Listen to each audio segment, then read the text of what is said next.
Okay, and we're live. Happy Monday. Bootleg Weekly is back. Roy, how's it going? I am well. Thank you for accommodating me, moving it up to Monday instead of Tuesday. I know it's not our usual time, but the reason why, of course, is my fault yet again. Robinhood earnings is tomorrow evening, and it would have been hard to do that and bootleg at the same time. So I'll be covering that earnings live with Tanner and Amit after hours tomorrow. Boy, we got a busy, incredible, insane week of earnings. A lot of news to cover as well. This is Bootleg Weekly, so of course we have a few topics we're going to cover tonight. As always, put your questions in the comments. If it's related to the topics at hand, we'll hit those as we go through. Otherwise, we'll do the Q&A period. Tevis, only tag 187 questions, please. No more than that. Yeah, exactly. We always go over, but we'll see how good we maintain this time. You have a Yeah. hard stop in 2 hours, Roy, or no? Not hard. I have an errand I need to do before a store closes tonight for my daughter. So, uh, Cool. yeah. This is the week that we're looking at. Of course, this is Matt's app probably, and I was like, hey, I know a guy that has a nice earnings calendar as well. This is crazy. And I was actually trying to think. I was like, why did Robinhood move their earnings up? Well, it's because of this. I don't think there's many companies that actually want attention. Mhm. Now, if you don't want attention, Wednesday night or Wednesday after hours is the time to report because we have Meta, Microsoft, Google, and Amazon all reporting. Of course, Apple reports on Thursday after hours. SoFi we will be covering live in the morning on Wednesday. But boy, this is a crazy busy week. So, um, what are your thoughts? Do you want to start there? I guess we can start there with earnings if you're good with that. Yeah. We talked about this previously, and the one that's not on the list as far as earnings is, of course, NVDA will report late out of the Mag 7. It always does. It had an all-time high today, which is really exciting. We talked about, of course, I think it was on Friday, our predictions as far as which Mag 7 stock will actually outperform across earnings season. Now, this can change in an instant because tomorrow earnings, like some of these are going to absolutely fly, others might, really struggle or fall. And we have some news on, of course, a little bit of news on Amazon and some news on Microsoft as well, and actually some on Meta. But have you shifted your prediction, Tevis? I had said Nvidia was probably my top pick here. You threw out Meta as a strong possibility, and I think Amazon as well, if I'm not mistaken. So, are you still holding on to those and saying, "Hey, these two are going to just outperform the others," or are you less confident now that Nvidia is starting to rally? No, I'm probably more confident that that I think Meta and Amazon are gonna do better from a stock perspective just on the back of earnings alone. Um, I do I was looking at the premiums for Meta, and boy, oh boy, are they kind of crazy. So I'm not sure if I want to write on my Amazon shares are probably gone. I'd have to write aggressively roll them out. Um, but I still have my spreads, so I'm okay letting go of those shares. But for Meta, I'm not sure, man. I'm not sure if I want to write over earnings or not. I might write like super far out of the money, like 800s or something. Um, but it's going to be interesting. Yeah, yeah. Myself, like I'm not trying to play earnings directly. The only of these that I actually own is Nvidia. Well, and it's not recording this week, so Microsoft is one probably I'm looking at the most out of these. Not because it's the most exciting company in the world, but it's up from the low point this year, the 52-week low, by a decent bit. But if there is a sell off and it's irrational, I do have some cash on the sidelines. I wouldn't mind deploying it into Microsoft. Now, Amazon, same case, but I don't think it's going to fall. Meta, I just can't invest in it personally. And Google is always interesting, but it's been on quite a run and frankly deservedly. So yeah, I still whenever it's been really funny because Nvidia's been so flat, and I know they're not doing earnings. We'll talk about all these others here in just a moment. Yeah. That with I think all these Mag 7, it's like you've said before that when there's one that's kind of out of favor or it's just being ignored and neglected while the others are running, that's probably a great opportunity to rotate some money into. And of course, really since the second half of last year, NVIDIA's function is a stable coin. And so it's funny. I saw some people today saying that they're taking profits on NVIDIA. There's nothing wrong with taking profits. People know their situation.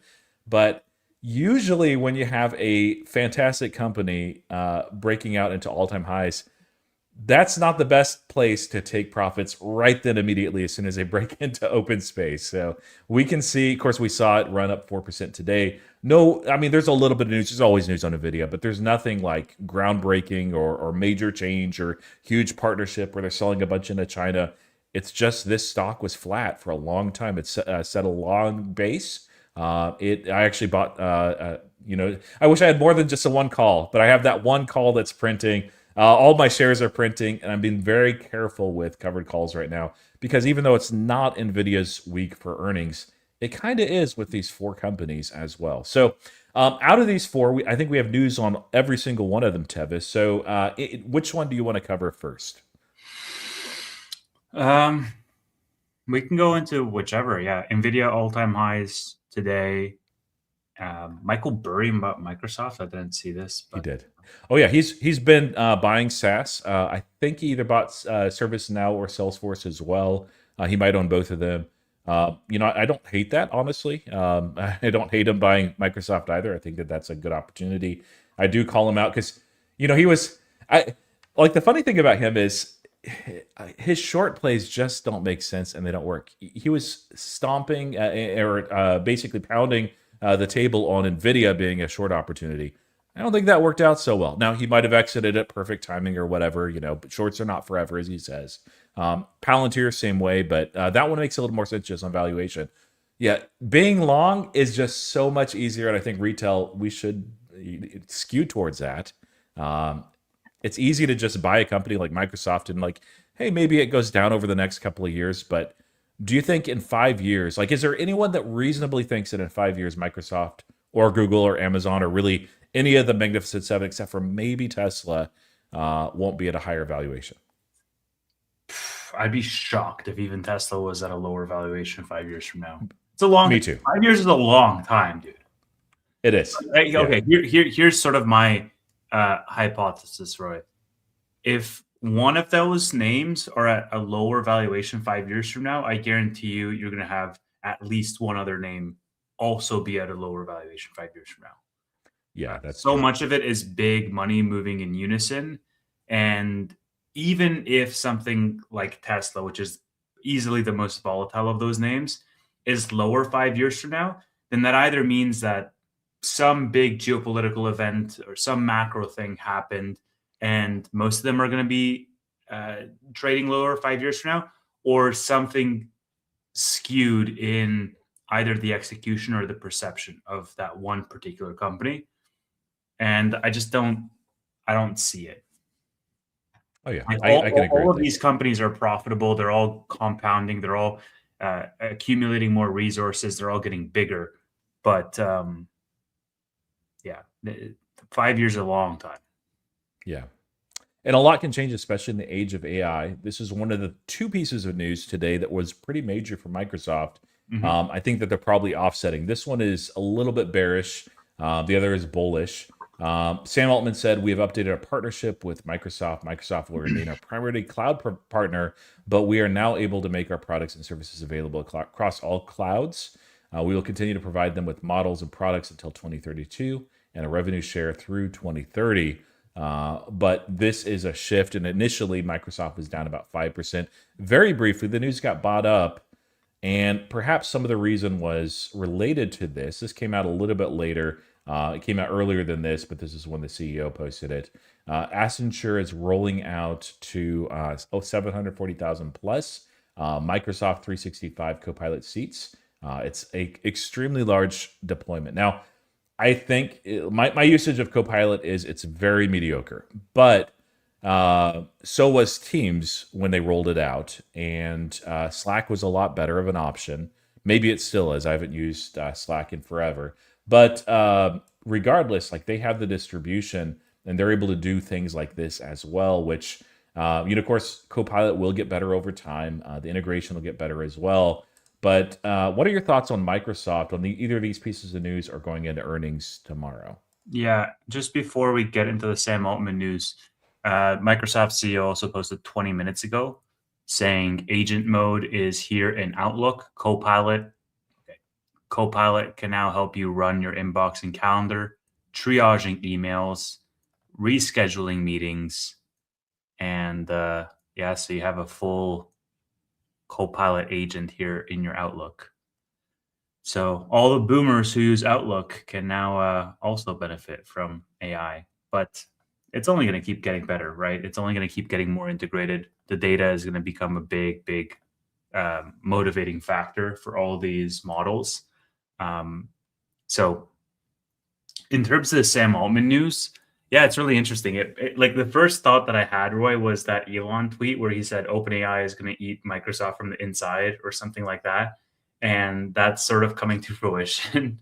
I think it's good for the other clouds. It's good for Amazon. I'm assuming that we're going to see some news over the next couple of weeks that OpenAI is now warming up with some other players as well. And it sort of makes sense as well for them. Like they want to hedge their bets too to the best of their ability. Yeah. Yeah. We'll see how it goes. Yeah, they're positioned well, and somebody asked what happened after hours. There was a little bit of spike in the S&P 500. I didn't see any news, so if somebody sees that, but sometimes it's just the market's like, oh yeah, we're at all-time highs, and all these Mag 7 people are reporting, let's buy.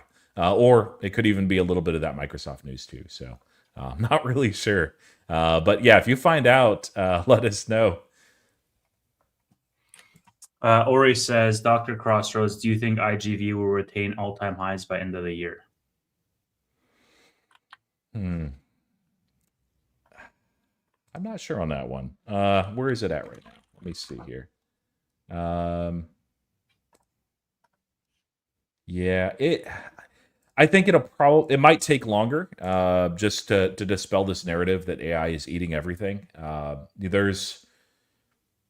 It's a tough narrative. It's kind of like the narrative that NVIDIA faced really for about 9 months on AI. It seems like the market is now willing to ignore that. The market right now is seemingly willing to ignore what's happening with the Strait of Hormuz, Iran, peace negotiations and everything. And so there's a point where things are just oversold. The market realizes it as well. But I do think maybe some of the premiums that we see in SaaS names, we talk about the SaaS multiple, that there will be companies that still trade at an extreme premium within the space, but I think that there's going to be a lot that the SaaS as a whole no longer has quite a multiple on it. So that means that it might take longer than just this year to get back to the all-time high. Yeah. So I think this was also interesting to just dovetail on that news, which is the Elon lawsuit. Elon versus OpenAI starts today. My understanding is he's suing for like 134 billion or something to that effect. There was a post about it. I'm not sure if I shared it with you. Let me check. But yeah, so this would be one of the biggest suits out there, because he would essentially, if I remember this post correctly, need to be paid in shares, and it would make him like a 10% owner or something like that if he did end up winning. Now, probably what's going to happen is something in the middle. But if that does happen, then that could be a really interesting scenario, because this man would become just way too powerful at this point. Plus, he does not like Sam Altman at all. And I get that from Elon's perspective, but yeah, like it just yeah. Interestingly enough, Roy. Yeah. Sorry, finish your thought.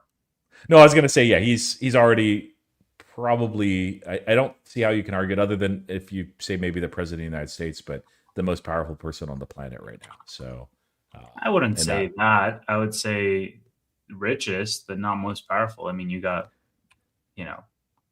other heads of states out there that command entire armies.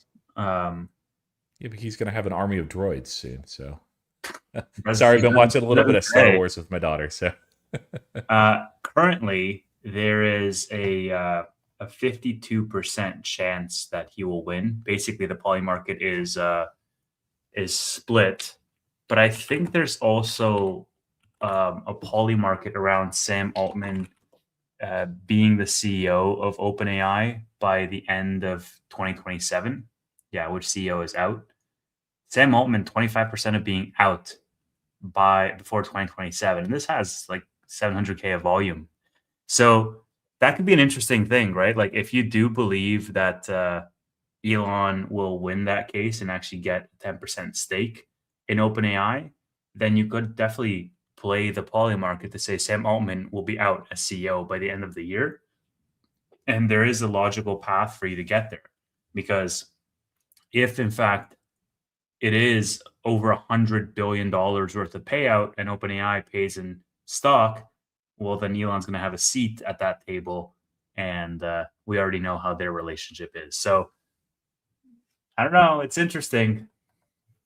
Yeah. Yeah, it's incredible how fast things can change. And just like even relating to that, who's out? Like Tim Cook was one of those. I had to pull it up real quick, and I'm like, yeah, he's already out, obviously. So that one's fulfilled. I would actually be a little bit surprised. And the no's, of course, are strongly favored at this point right now. But yeah, it's not the only OpenAI piece of news as well that dropped today. This one did as well in the morning. Oh, OpenAI is reportedly working with Qualcomm on an AI first smartphone. Now, this isn't a huge surprise. Of course, they had taken Johnny Ives and went ahead and hired him. And so they've had aims and ambitions for this sort of advice. I don't know. I'm not like the biggest fan of that iPhone. Like it was great and revolutionary in the past. It's a really good product now too. But I'm really skeptical that this goes anywhere, Tevis. Even as somebody that's not a huge fan of Apple, what are your thoughts when you see something like this? Do you think that they're going to be able to successfully pivot into hardware? hardware is a tough sell, man. Like it's not easy to build and scale hardware out there. Uh, like nor is it as high of a margin business as software is. I understand the walled garden that Apple has, and that's the motivation for everybody to build their own hardware to circumvent the App Store, for example. But it's a tough problem to solve, not necessarily because the hardware itself is hard. It's the scaling of the hardware to all of these households, something that's difficult. It's so much easier for you to take the existing hardware infrastructure and embed any type of LLM AI layer on top of it. Like, for example, Apple could integrate with Claude, and Claude could be like a native AI. Like, that's easier in my mind than building a new Apple. Yeah, Not absolutely. not from a technical ease, but from a scalability ease. So I don't know. I just think it's like a very a very difficult way to grind out more growth. Yeah. They can make so much more to go deeper on the software side than try to explore the hardware angle. It's I think a losing proposition. We'll see how far they get. I agree that, like, as a consumer, I would love more competition to the Apple ecosystem, if for nothing else to, put the fire to Apple's feet to start innovating again. But I don't think there's going to be anything that's nearly compelling enough anytime soon. Because who would want to sign themselves up for that? Yeah, for sure. Yeah, I'm and there's maybe not the same level of distrust as there are with some other companies, which I won't mention because I no longer own them. But there is certainly some distrust, and it's not just coming from Elon Musk towards Sam Altman and towards the OpenAI. So I have a hard time seeing that be successful, but we don't know what the product looks like. We can always change our mind as well. Speaking of AI and AI pivots and AI projects that are maybe not going quite as well, China has decided to block Meta Platforms' $2 billion acquisition of agentic AI startup Amanis AI. Of course, it says right there Llama 3.2. One of the funnier posts that I saw today with a friend that's a co-creator was he had asked 4 different AI models which the Mag 7 was going to outperform. The answer was Meta. Ironically, he didn't ask Meta's own model because I didn't actually anticipate this happening, but it seems like that they've fallen behind in the AI race. Now, you had mentioned, of course, Meta. as perhaps being the outperformer along with Amazon this earnings season. Do you think that this is a setback, or is it not insurmountable? Are they going to just fall further behind?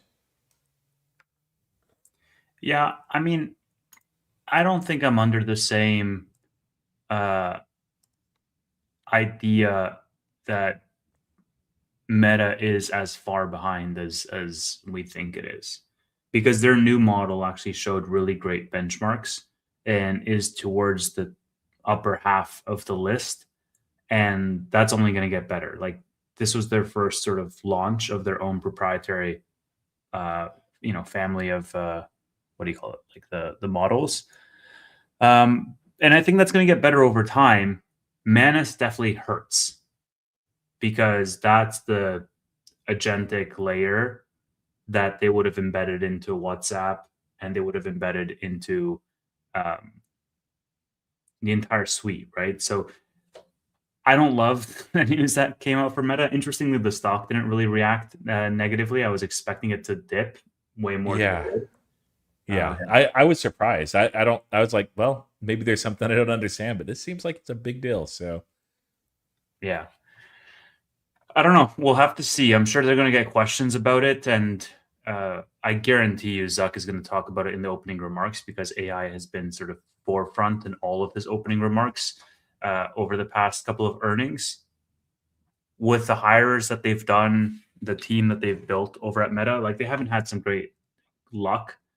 They're definitely not leading the race by any stretch of the imagination. I'm not going to go so far as to say that, but I also won't go so far as to say that they're completely out of the race.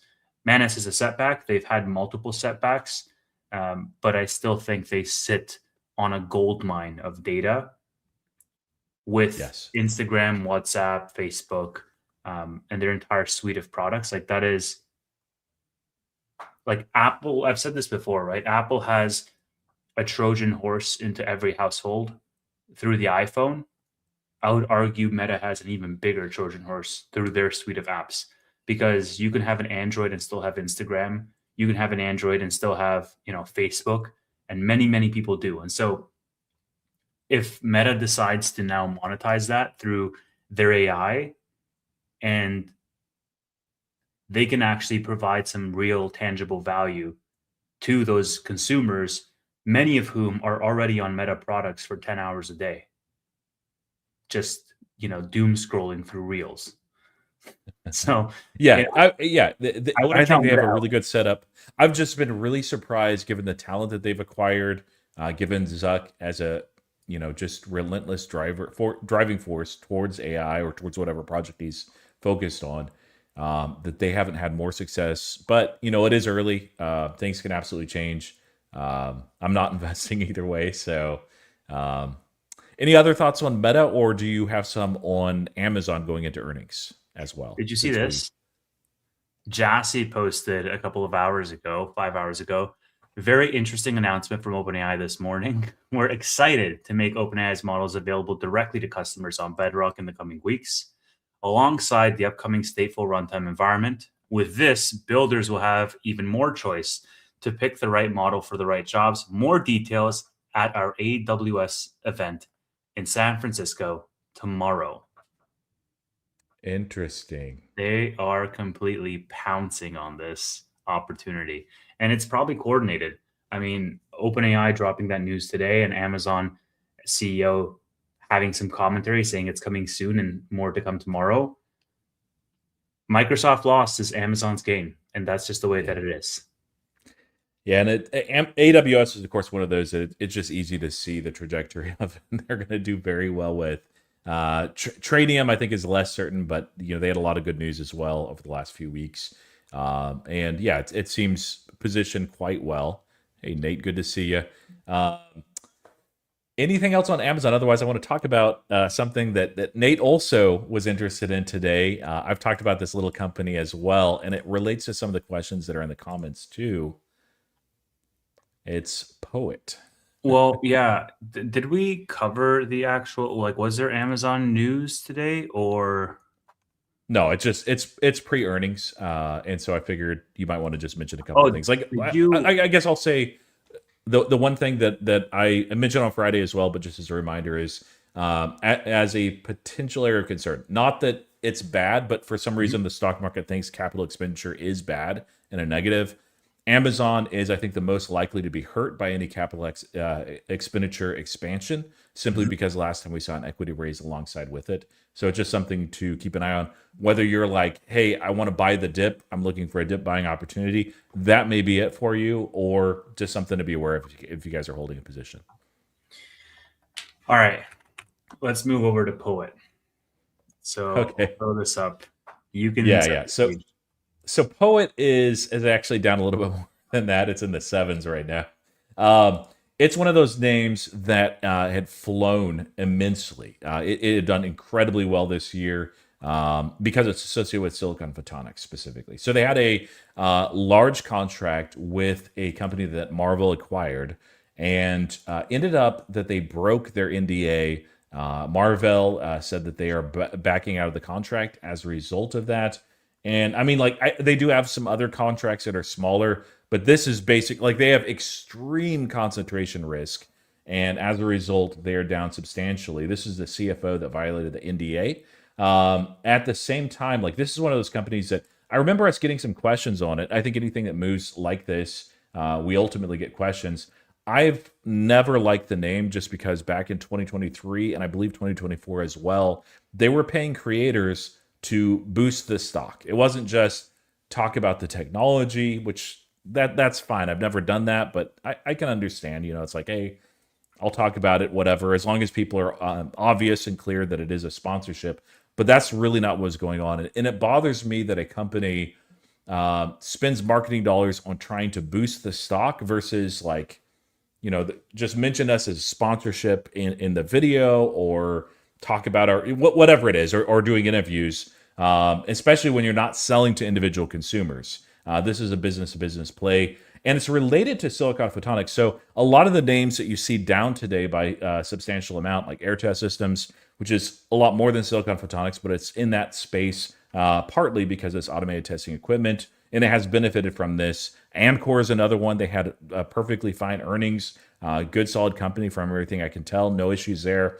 But both of those had run up, and many other names as well in this space, tremendously. And when you have that and you're priced for perfection, and then you have something in the basket that does very poorly, it can cause two things. One is some uncertainty in the space where people are like, well, maybe these other companies have the same issue. There's usually going to be some of that, and just some people that want to take some off the table. And then you also have the phenomena where there's a lot of people that will invest in a lot of these different companies. And when you have a stock that's down close to 50% in a day, if you're on margin, it can trigger a margin call, and as a result, it forces selling on some of the other names. So that's what's going on with Poet. But it's kind of crazy just how I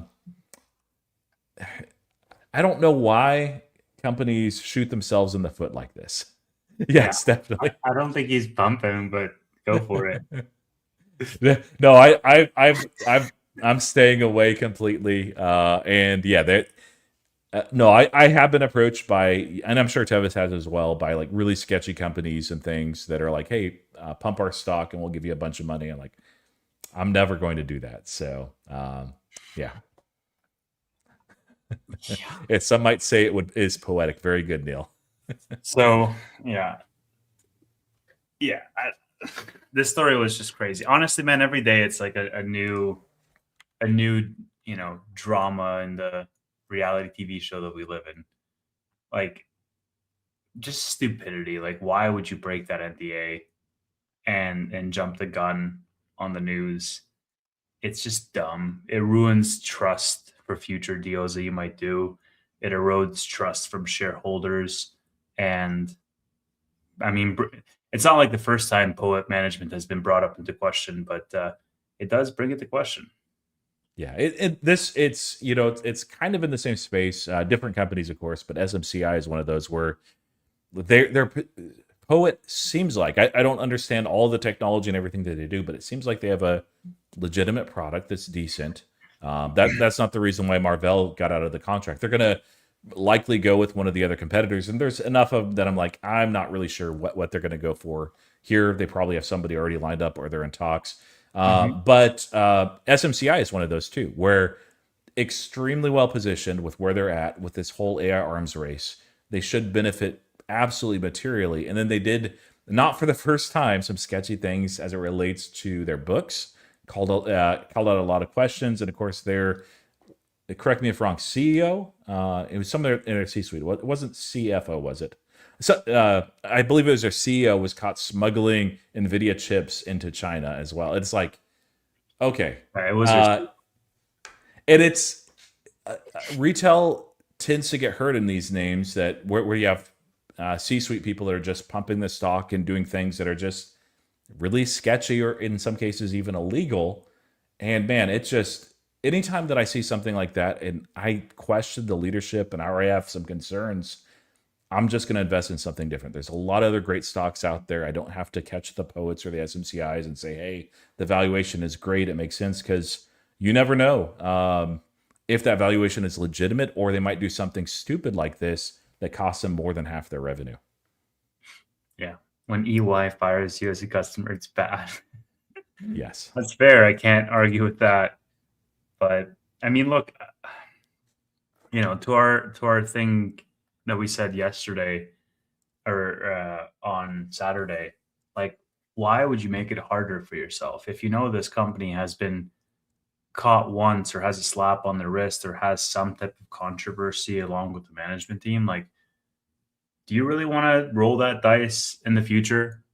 There's plenty of other companies out there that are spotless. They're impeccable in terms of their execution. And so we got asked again about Webull, and it's like that was what I was responding to, on Saturday. I was just like, hey, look, Webull signed this deal with what was it, Yorkville Partners, um, and it was like a sketchy deal. They didn't need to sign it. This company had a sketchy past, and similar with Poet or SMCI or whatever. Like if these companies have been caught in the past doing this stuff, if it's the first time and you're caught off guard, then sure, I've been there, you've been there. It's whatever. It is what it is. But if they have a history of doing it and you're like, no, no, no, they've turned a corner. They're going to be better from now on. And then they do it again. I don't think you have a leg to stand on to be shocked when it happens. It's like, hey, you knew what you were signing up for. And so, as much as I guess in this specific question's case, for Webull, as I'd love to be in the stock because I think the product is fine. Same thing with HIMS, right? Like if I don't trust the management, I'm not going to be in the stock. Same thing with Poet. Same thing with SMCI. And they might do very, very well without me inside, like holding the shares. But yeah. And Sven, he's asking about eToro. I mentioned it's ETOR is the ticker symbol, just not Toro. But when we were looking at Webull last year, and I decided because of exactly what you said, who they partnered with as far as the equity raise, that was enough for me to question leadership at that point. eToro I looked at, and I'm like, it's good. It's not the same quality level as Robinhood, but if I had to pick another brokerage to invest in, it might be eToro. I think it's probably mispriced at this point, and they're positioned decently well, but I would need to do some more investigating myself specifically. But speaking of, well, good. That's awesome if they are, but yeah, I still wouldn't invest in them. Yeah. Robinhood is also reporting, of course, tomorrow. They are. It's kind of interesting going into Robinhood earnings because you have all the monthly numbers or the major monthly numbers and the preliminary ones even for this past month as well. So there are some unknowns, but largely we kind of know the numbers and what we're getting, and they don't do guidance. So it's always interesting when the stock moves massively one direction or another. A lot of people are asking about Robinhood at this time. This is somebody else's graph, leverage shares, where they talk about basically these growth drivers. And the thing about Robinhood that is, so it's easy to predict any quarter basically what they're going to do as far as revenue, what things are going to look like because they publish those numbers in advance. What's hard to predict is further out, just because this is a company that iterates and executes at extreme speed. And there's so many different things. Yes, I love the setup of the earnings call too. But there's so many things like predictions markets and futures did not exist for Robinhood 2 years ago. It didn't. And those are looking like as massive revenue drivers here in the near term. And they have a whole lot of other products as well. They have stuff on the institutional side.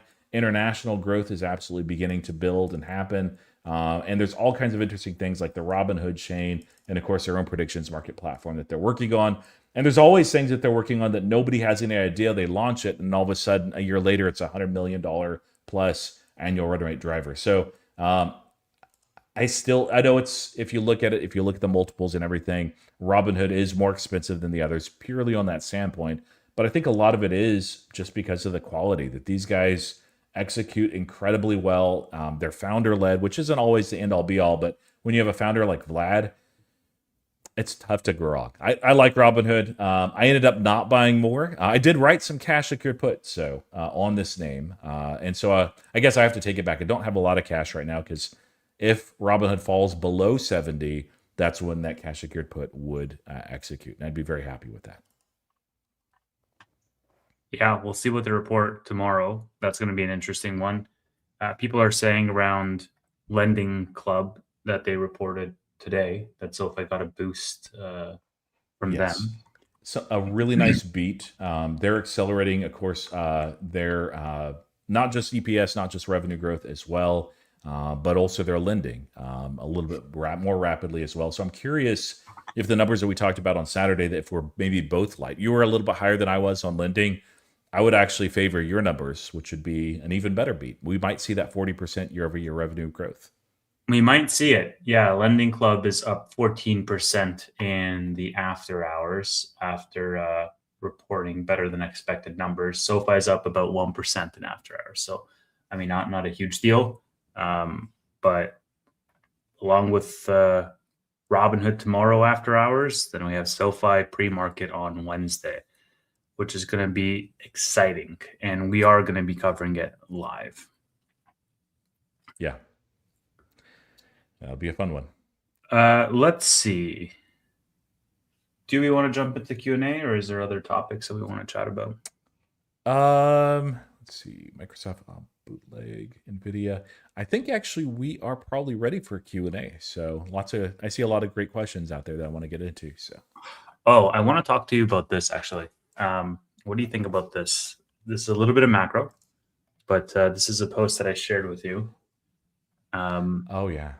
The fact that after every Fed chair, there is a dump in the market. And as we know, Kevin Warsh is expected to be the new Fed chair coming up very, very shortly here.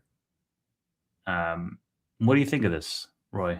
Do you think we're going to get a drawdown, or do you think this time is different and we're going to break that trend? Part of it Bitcoin, is, by the way, this is Bitcoin and this is a log chart. Oh, that's fun. So part of that is, okay. So the every 4-year type of cycle is it just lines up with that 4-year cycle as it relates to crypto. So I think that's more of anything what's going on. I still think that we're in crypto winter and we may not have seen the lows yet. I don't think we have a lot much lower to go than the lows that we set in, but there's some. Would love to be wrong. It's one of the reasons why I've held off on adding to a lot of crypto names at this point. But I think the other factor too is maybe less so with Jerome Powell again, is that there's uncertainty whenever you have somebody new. You don't know exactly what they're going to do. I think that's actually a case here with Kevin Warsh, that a lot of people, when he was nominated, including myself, were very surprised because he is not a rate cutter. But the way he's talked, and it's very clear that President Trump wants this as well, I think that we're likely to probably get at least the amount of rate cuts that the market's expecting right now, if not a little bit more. So yeah, unless it lines up with something else in the macro, just beyond what's happening with crypto winter anyway, I think we're fine. But what do you think? I think that's a great point that, hey, maybe Bitcoin is a different story than the rest of the equities market, because historically it's traded on this 4-year cycle due to the halving. And as a result, it coincides with the new Fed chair, so you can, misrepresent those numbers. I don't know what's going to happen. I think there's going to be uncertainty for sure, but that will likely get smoothed out relatively soon. Yeah. I still think we rally towards the second half of this year as there's more and more uncertainty being squashed.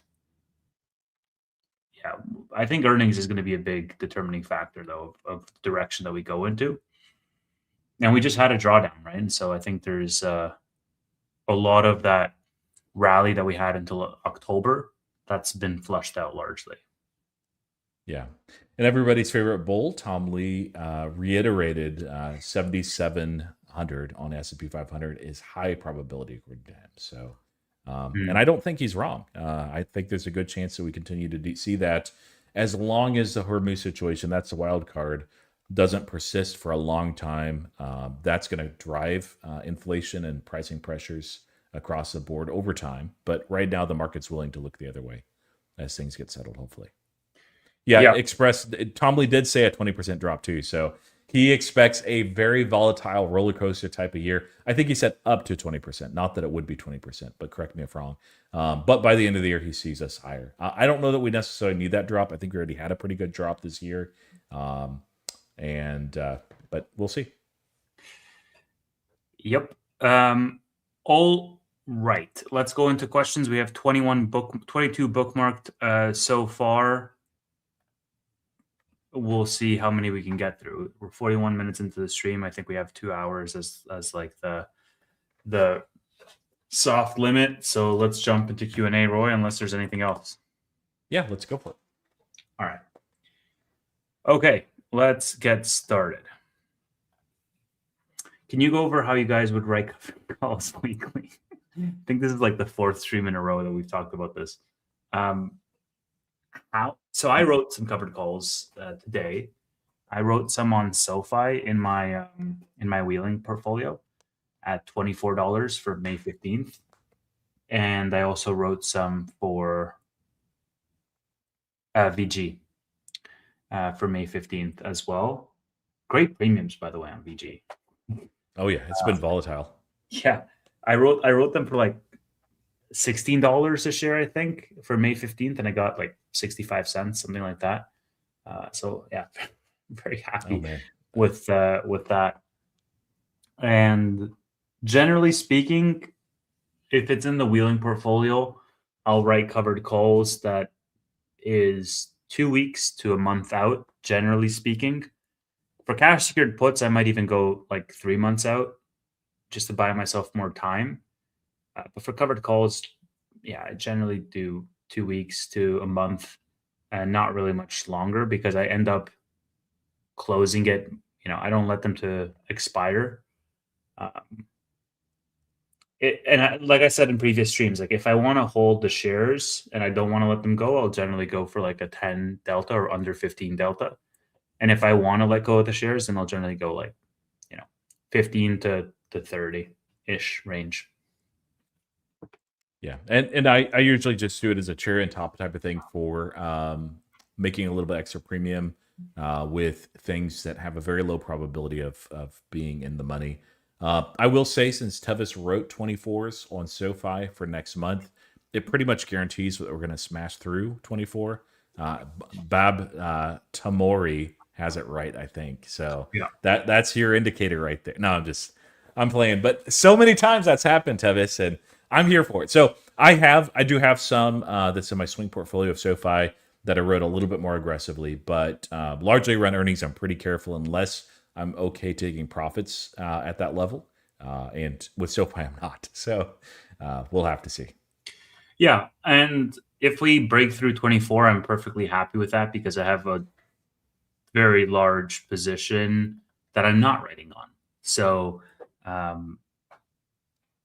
I'm fine either way. And by the way, I also have puts that I have on SoFi at $16 a share. So I have created like a little what do you call it? Like a strangle. $24 and $16 a share. If it stays in that range until May 15th, I win out on both. But if it goes to 24, I'll be fine with that too, quite frankly. As volatile as the market has been, it's probably going to be in that range, but it'll at one point fall below and at one point be above. That wouldn't surprise me at all. Yeah, we'll see. Um, I think even if it falls to 16, though, I'm not really going to close my 16s. Like, I'll just take ownership of the shares. Yeah. I mean, that's if you're long term, that's a great price. So Yeah. What happened to the Robinhood Weekly show, Roy? yeah, so we had to change the name initially, just because using the name Robinhood. So then it shifted to Tech Bros, and then Tanner again scheduled stuff. He doesn't want to do things in the evening, so yeah, that ended the show. So Amit and I were like, well, we'll let this one go. So we still are going to get together, the three of us, for the Robinhood earnings call. We're still friends. Nothing bad or weird has happened. Just Tanner has to get in the sauna, I guess, at 5 p.m. Is that two shows that Tanner has now killed for people? Yeah, yeah. Uh, It could just be that he hates me. I don't know. I'm just kidding. I know he doesn't, but I mean, you are the common denominator because I'm not on the it, Robinhood show. it is true. And he's still streaming with Amit, so it's like, oh, maybe he just doesn't like me. So it's like, you know what? I was good with you before you're a doctor. You're about to become a doctor. I'm done. Yeah. Oracle says Tanner is a diva, and I hope he is in the chat so you can. Tanner's a showstopper. Yeah. I loved that show. I'm really sad. I enjoyed our show with Steve too, and I of course enjoyed the SoFi Weekly as well. But Tech Bros Weekly, man, that was a great one. Rip. Yeah, it's sad. That's what happens when you let Tanner control the schedule. This show will never die. That's right. Just get rescheduled a bunch. Exactly. Don't know what time, don't know what day, but it will happen. All right. Junior Medieval said calls on Google and Microsoft. And then he also asked again 20 minutes later saying strike price and is it a call or a put? Do you have anything written on Google? No.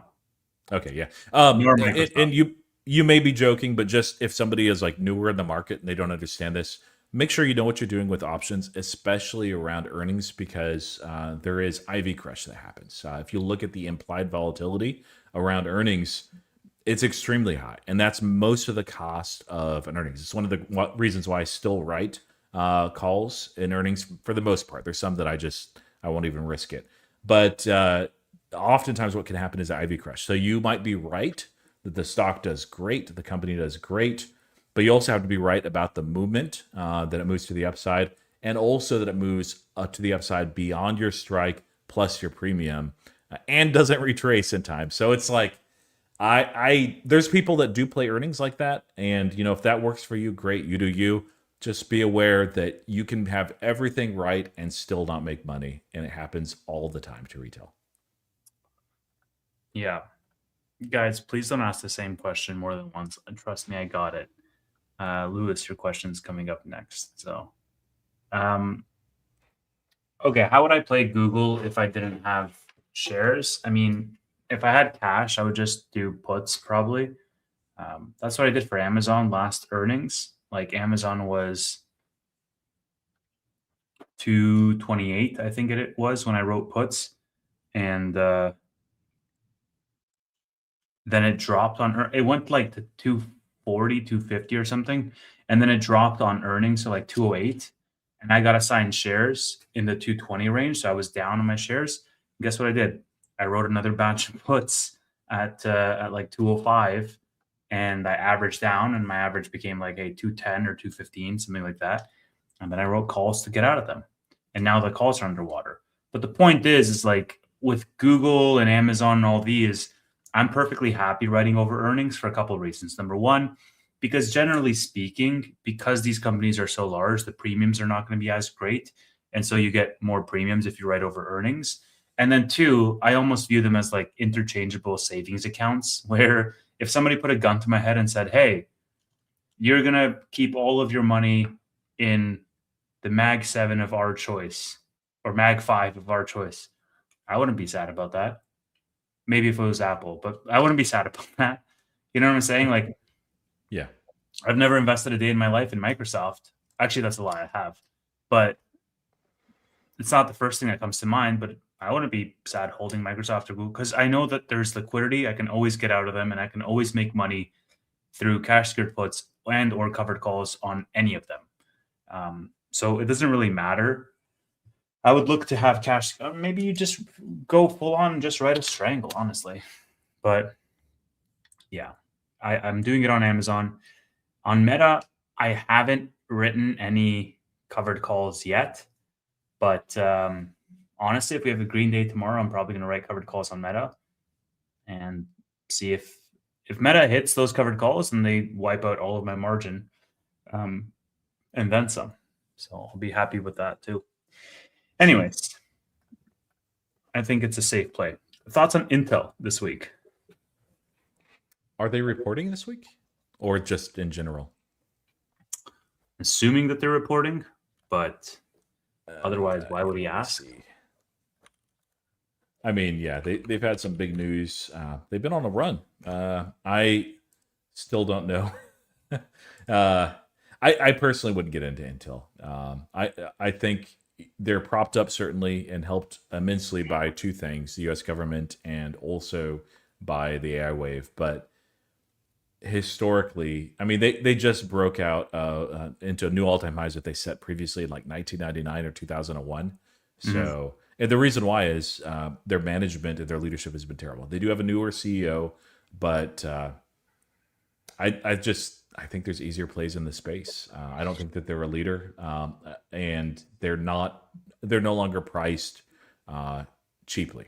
So, but yeah, if they're reporting earnings, I don't have any specific ones for that. I also think they're overextended, so we're on the same page on that one, Roy. I definitely think the stock is overextended, and I think that there's a lot of expectations that's baked into the earnings. And even if they completely crush it, well, look at their price action so far this year. They might still fall as a result. We've seen that many times over, where companies are just priced to perfection. And just to clarify, I do always mean selling them, not buying them. If I'm talking about buying, I'm talking about buying like either spreads or leaps. I'm not buying calls. It's like a month out. I'm selling calls. It's a month out. Because some other degen that's bigger degen than I is buying them. And yeah. Speaking of buying, at what price would I add more Nebius? I'm fully built out on Nebius. I might start nibbling more shares in the 110s range if they were to fall down there. But yeah, there's nothing that really like 130s range is kind of like no man's land for me, where the stock needs to make up its mind around where it's going. I think it's going to pull back and probably for the next week or so. But ultimately, I think Nebius might go to 130 before it goes to 200, but I think it goes to 200 before it ever goes to 100. So if it goes to 100, I'm buying more. If it goes to 100, I'm buying more as well. If it goes to 110, I'll still buy more. But I think we're going to pull back to maximum what we see is 130, 135. And then it's going to start going back up because it's just forming a bull flag. I have a whole bunch of posts saved. I should probably make a Nebius video right after this. I've been procrastinating on it because nobody watches them. But yeah, very bullish on Nebius. And I think it's going to do very well. And about 110 is probably where I would buy more because I'm fully built out. What's your thoughts on Intel 5 part senior offering? Did you see this? So I saw that, and I pulled it up because I didn't like do much with it, but this is from S&P 500 with the press release here. Maybe while you talk about that. Does that sound good? Okay. I didn't catch. You disappeared. While you talk about that, I'll just be right back. One sec. Okay. So they are using this to repurchase 49% of minority ownership interest from Apollo managed funds and affiliates. This is one of several places where a lot of private credit has gone into. And there's been some concerns about that. We, of course, know how that related to CoreWeave about a month and a half ago as well. There's still some concern with private credit too. So they repurchasing this. I I'm really curious if this is something that Apollo is like, hey, we need to do this, we want to do this, we want out, or if this is just Intel saying, hey, we are so bullish, we don't want to even have this position here, but we want to be sure that we own those shares as well. This is related to, by the way, not Intel specifically, but the Capital X project, the Fab 34 specifically, that's in Ireland. And yeah, it's a triple B long-term issue of credit. So not the highest credit in the world, but not terrible either. So I think this is a little, I don't know. I just don't understand what was the motivator specifically. If it was Apollo saying, hey, we need you guys to do this, or if Intel's like, hey, this is a great opportunity and we have the cash to do it. So, or we have the, not cash, but credit to do that, and also the share price, and they're taking advantage of it. I think it's probably the latter. I mean, these are sort of things that you do when your company and your stock is at an all-time high, if you need it for capital X. And so I don't think this is a bad thing by any means. Cool.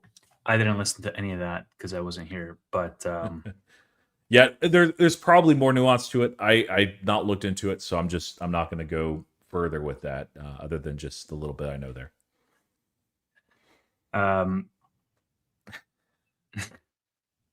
hold on.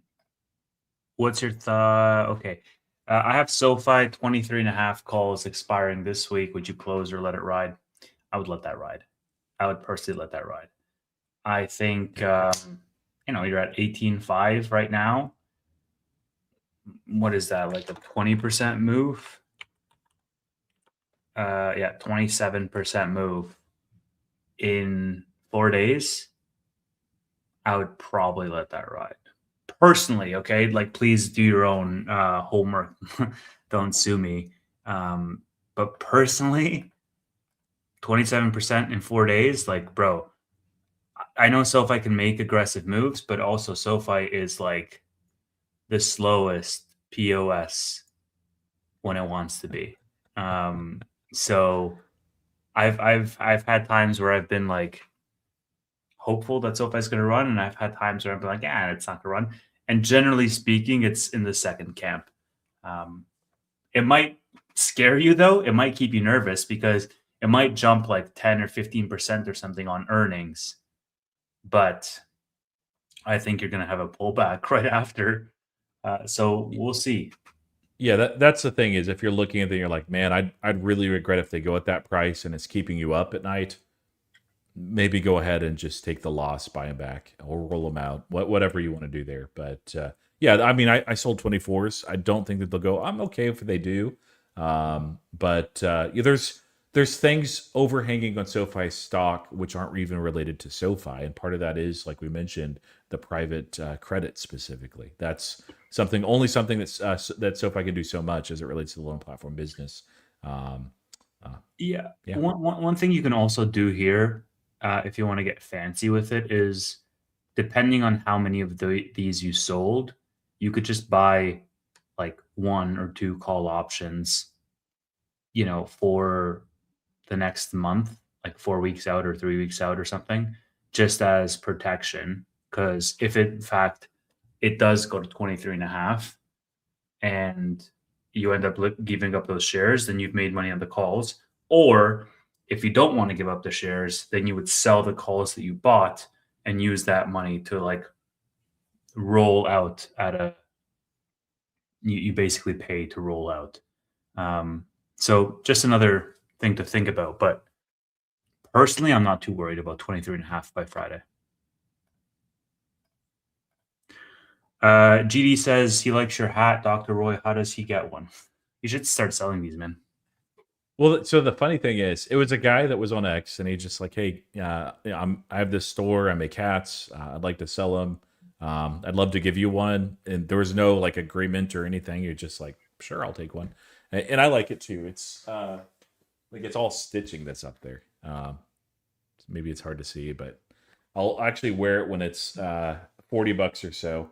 But like the weird thing is, I went to thank him afterwards, and the X account was suspended.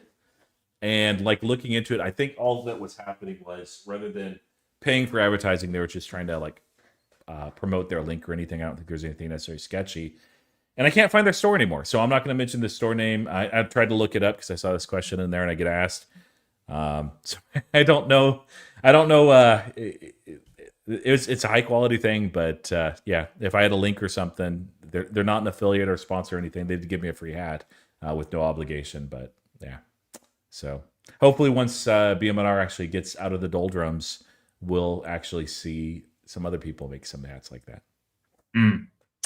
Absolutely. I think I deserve a hat for hanging on to the BMNR as long as I have. Oh, we'll see. People are asking follow-up questions on the SoFi options. Does he have a lot of premium left to capture on those 23.5s? It doesn't like I don't know when he opened them. If he opened them like a month ago and it's just the last week remaining, they're still going to be premium because earnings is the main source there. I mean, he could sell them on like earnings day or on Thursday, and like SoFi could be at 23 and you could probably still get a profit because there's only like 1 day left on them because the IV crush will work in his favor. If you wrote them on Monday to expire on Friday, then that's a different story, right? So most of the premium is still there. So that's one thing to think about. Okay, let's move over. Do you remember how we had 22 questions to start the show? We now have 31 questions. All right, 186 is the limit. Minutes. So yeah, we answered -9 questions in 20 minutes. So people need to really get ready for Figma, Neil says. This is not a question, but I thought it was interesting. As a creative, I've now completely stopped paying over $100 for Adobe, and I'm buying Figma Make tokens. It's going to bring in so much money next quarter. Yeah, I guess I would need to look more into that. I'm not sure what Figma Make tokens. I'm just assuming it's tokens that you use. Figma Make is basically like their AI tool where I'm using an AI to help design, but it's within Figma. So like it's all components that I can then manipulate in. So Figma Make is like their own AI basically. Yeah, I mean, look, there's different schools of thought, right? Like on one hand, you can say Claude and with Claude Design and all these LLMs are going to eat Figma's lunch and people are going to completely skip the Figma step. On the other hand, you can say, well, Figma themselves are leaning into AI and they're going to make so much money because people are going to be using their own AI services. And that's, I think, the thing that Neil is saying here. It's interesting. And as you know, Roy, Figma was one of the companies that I was looking at. I don't know, man. Yeah. There could be something there. I bought it in IPO. It was allocated 1 share, and I made a lot of money off of that 1 share. Yeah. 5%. Yeah, it's I've used the product. I haven't used Figma Make. I haven't used it in a little while as well. I really liked it. I like the company as well.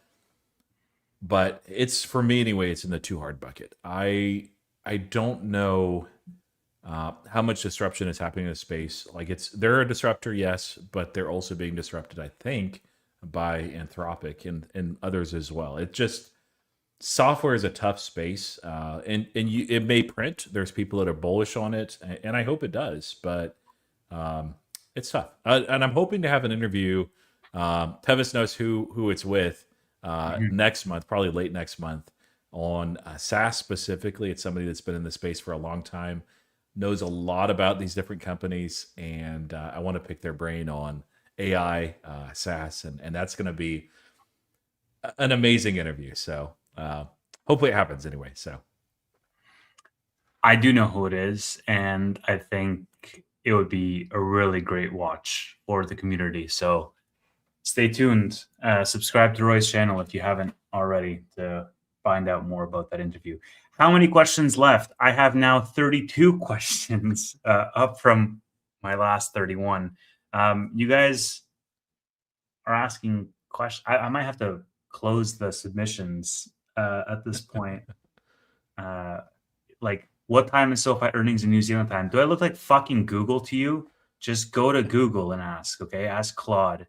I'm just kidding. I love you, Express Investing, but stop asking dumb questions. Like, this is why 1 and 2 is why we have 32 questions. It's why the queue is going negative right now. Some of these are pretty easy, though. Yeah, but we ramble, man. That's the problem here. Yeah. Franzi, member for 2 months. Roy, check out Raycon. They're going to be big. I gave you TRT you didn't buy. I like it. Going now, gotta work. Happy to be here after some time. Oh yeah, that's an OTC market. I usually don't buy those. Founded in 1967, that manufactures frequency control. I've not heard of them actually. Products, primarily quartz crystals and temperature compensated crystal oscillators. Thanks for being a member. I'm not sure that I have. Oh, it's in New Zealand. Is it the New Zealand company? Well, hopefully that's the right one. I'm going to write it down just so New Zealand company. I'll at least take a quick look at it. That guy gave Roy testosterone. Yeah, that's when I saw TRT. I'm like, yeah, testosterone replacement. I'm not on that. Yeah. Yes, Kieran, you can ask more than one question. And Greatest Vids, please don't ask the same question multiple times. I bookmarked it the first time. So, but if they're different questions, then you can ask them. Did I buy a TV yet? No, I have not bought a TV yet. Stop asking me. You guys can donate money for me to buy a TV. Otherwise, I'm not buying one. All right. And if you do donate money, I'll put it right up here behind me, and I'll put CNBC on all day. Actually, that was a dumb promise. I shouldn't have made that. It's because somebody will actually donate now. All right. Is it time?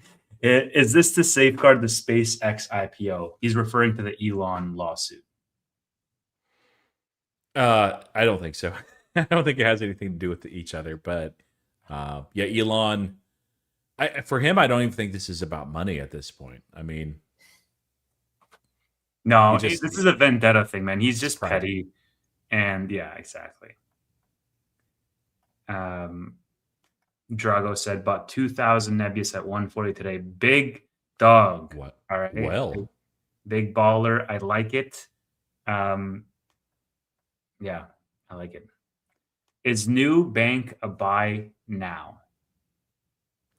I think this new bank is usually a buy all the time. It's not been the best performer. It's been with a lot of the financials, but I really want to hear this earnings season, and hopefully they'll touch more on it, what their plans are with that U.S. bank launch. Of course, they have approval. There's usually about 6 to 9 months of work to do before the actual formal launch. If it's going to be, just specifically targeting the Latin American community here in the United States, migrant workers and so forth as well, if they have higher ambitions. But even without knowing that, I would say yes. I think that they are just a high quality company. I don't think that, I hold them, I own them. I don't think that they're going to be my best performer, over the next 5 or 10 years, but they're just a good, solid company. So, yeah, I think so. Matthew says, if Tevis gets a TV behind him at a low cost of $100 a stream, he will put your face on the screen. Matthew, are you looking for a job? Because that is some serious marketing brain you have there. I like it. This is like Roy's paddle, but like sophisticated. Yes. All right. Yeah, people are like making fun of me for not having a TV. It's like all these streamers, how like you learn about like celebrities and people, and you're like, that guy is pretty freaking weird, man. It's like people who are watching us for years learn that I don't have a TV, and Tanner just does sauna every single night, and like they must be like, that's fucking weird. So yeah. No, we didn't have TVs for like years, and like the reason why, there's a couple of reasons, but we were just ridiculously busy. I was pursuing my master's. We had 2 little kids, and we're like, they watch enough TV when they go over to the grandparents' house, so let's just not. And so I think we had no TV for like 5 or 6 years. And we were solicited by a cable company or something, and they're asking like, and we're like, we don't even own a TV, and they're like, oh, that's weird. Like, I don't think you're supposed to say that. That's not in the script. But yeah, it's a little unusual. But I think these days it's a lot less unusual because I mean we have these devices, we have the computer. You can just stream whatever you want through the internet. So yeah, and you're Yeah. single. You're not exactly watching with. Well, maybe you are. You got friends. So I was gonna say you're not maybe watching with a lot of people at the same time. So Yeah, maybe it's because I'm single that I don't have a TV. Think about that. there you go. All right. Am I the only one who just found out today that Poet is even a company? No, you're not, Rob, because me too. Do you trust the management of BitMine? Yeah, I mean, Yeah. he's a perma bull, but I can't blame him for that. He dilutes, but he's like, it's entire business model, and he'll tell you to your face that he's like, yeah, that's like how I'm raising the money to buy the Ethereum. So, I mean, he staked a lot of his own personal reputation. Oh, Tom Lee is who we're talking about. Staked a lot of his own personal reputation in this. So I haven't Yeah. had serious concerns yet as to make me, leave my position.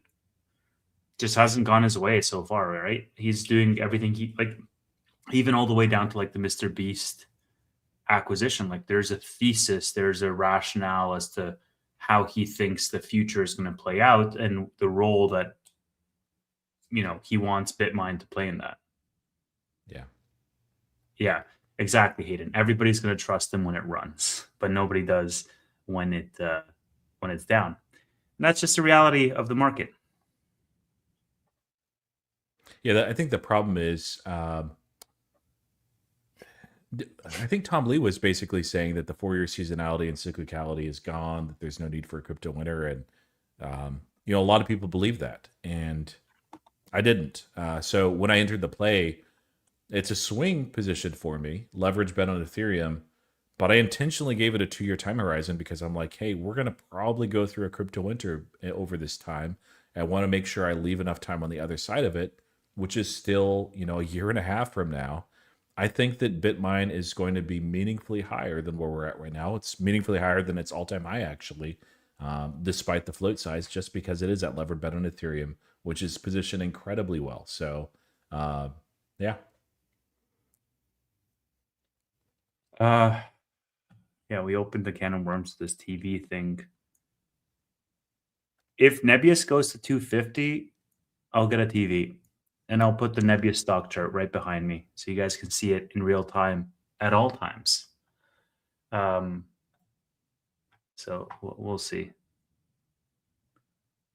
if Nebius goes to 500, yeah, I'll get one to stand right behind me and just yell out the Nebius stock price every now and then. Even better than a TV. Oh, yeah. Okay, let's keep going. Lending Club reported earnings. Do you put any correlation between their earnings with how you expect SoFi to do? Yeah, Roy was just mentioning around lending specifically that it could mean good things with regards to SoFi. What I'll say with regards to SoFi and Lending Club is that I wouldn't put too much weight on it because every quarter that passes, they're becoming more and more differentiated businesses because SoFi is showing through in the quality of the customers that they go after. But it is a good indicator on the sort of macro landscape out there, given the commentary that management says. So directionally, it's good, but there's also been times where Lending Club has said, oh, we see a bad macro environment, and SoFi continues to do very well, and they say we see a good macro environment. That's happened before in 2025. Yep, absolutely agreed. Can NVIDIA be the big winner on Wednesday, and do you buy more Nebius here? I think NVIDIA will be. It's hard for me to see them not do well, even though they're not reporting. They kind of are. Nebius we've already talked about, I think. So, but yeah, NVIDIA, even at all-time highs, I still think that I'm just going to continue to just DCA and add, raising my price average. I don't care about that until I get the position that I want. But thankfully, we had a long time of stability where I was able to add, a good bit. Dude, how do we have 34 questions now? This is ridiculous. We keep going negative in the questions queue. All right. I'm going to bookmark only 2 more. Sorry, Rock just asked the question. And Kieran just asked the question. So, okay, queue is officially closed. 35 questions to go. The only questions I'll take is donation questions at this point. Don't ask. I won't take them.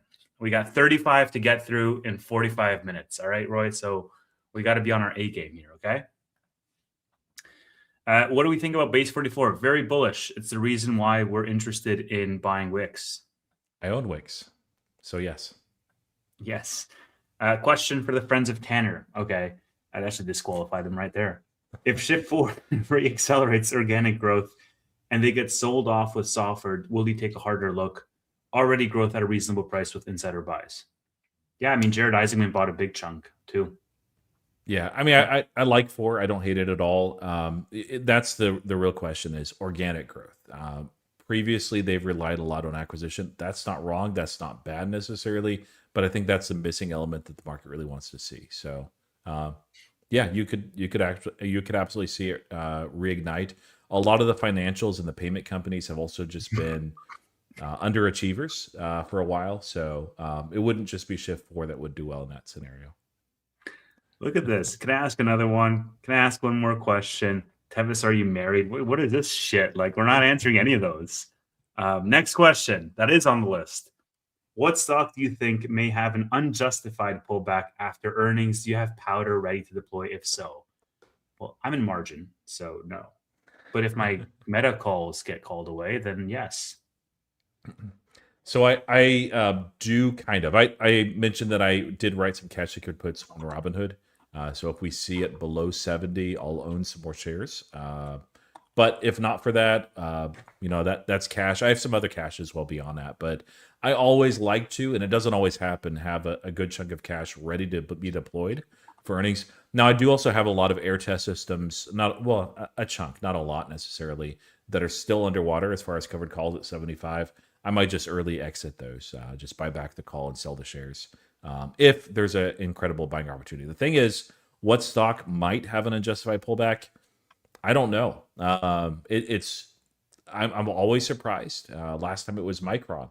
I do see some Micron questions there where it just got sold off, and I'm like, wait a minute, what's happening now? Why is this happening? Every single time. Now, some of those they can look like they're unjustified initially, but be perfectly valid and validated a little bit later too. So, yeah, guys, I promise you, I'm not bookmarking more questions. Stop asking. If you donate, then we'll be forced to answer it. But yeah, we are literally forced to answer donations, but otherwise, no. Or just save it for Friday, and you can ask for free. So, yeah. Guys, thoughts on Uber? Such an underrated stock. I suspect Uber will have at least 50% of the robotaxi market, worth a few trillion. But like, what happens once robotaxi is fully? But I guess you would have made all your money by then. I don't know. Like, this is what stopped me from investing in Uber in the first place. It's like, if robotaxi is the thesis for Uber, well, guess what? The company that makes robotaxis is going to be a competitor to Uber. And there will be other competitors too. But yeah, I think that it's a good company. I don't think that they're going to zero. PE looks attractive. I just looked them up right now, 16.08, 155 billion market cap. I don't say, if you're saying a few trillion as far as market cap or book value or something, I don't think so. But there's likely higher upside too. People love Uber as far as the deliveries as well. So I think they'll be fine. I just think that there's better performers. But yeah, I don't hate Uber at all. I think if you buy it long term, you're probably going to be thinking yourself. And Uber is partnered with Avride, so I'm default bullish on Uber. Yeah. Well, and it's not all the competition. Elon has refused that so far, at least. Sorry, what was that last part that Elon has refused? He said that they're partnering with all the competition. Tesla is, in my mind, probably the largest competitor. Now I exited Tesla completely. I don't think robotaxi is enough of a driver based on where they're at as far as multiples, but it's going to be a threat to Uber. It's not. It doesn't mean that Uber can't do just fine. They're both disrupting basically existing market as well. But yeah, I would, if I was just betting on robotaxis, I'd probably pick, I don't know, Tesla's tough just because of the valuation. But not talking about stocks. I think people are underestimating Tesla and what they can do here. Why are you laughing? Because I can't be short. No, these questions, Ben, are killing me. It's like, anyway, I'm not going to throw them up on the screen, but I'm dead. This was a good question. Too bad it didn't fit in the queue, so we're not answering it. Jet Set Harry says, what is going to be the biggest question on the Mag 7 this earnings, CapEx? Yeah, it could be CapEx. Maybe around like the ROI of the CapEx. I think it's going to be a big, like, hey, when do we expect to see some returns on that investment, guys? Yeah, I think so. Speaking of question, Say Technologies that Robinhood owns, they let you ask questions if companies take from that. I have the top voted question for Palantir now. So, like, all right, we got a good one in there. They probably won't take it, but who knows? Yeah.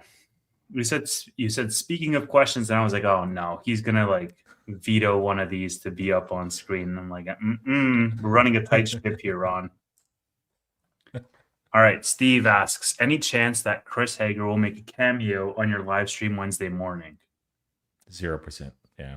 0? Really? We haven't even asked. No, he can't. I mean, he might be in the comments on Wednesday morning. He was in the Wednesday morning stream last time. Not on the screen, like in the chat. Yeah, no, like in the chat, yeah. So like on the screen, 0%. In the chat, pretty good chance if he has some time just to clarify anything that people might have questions on.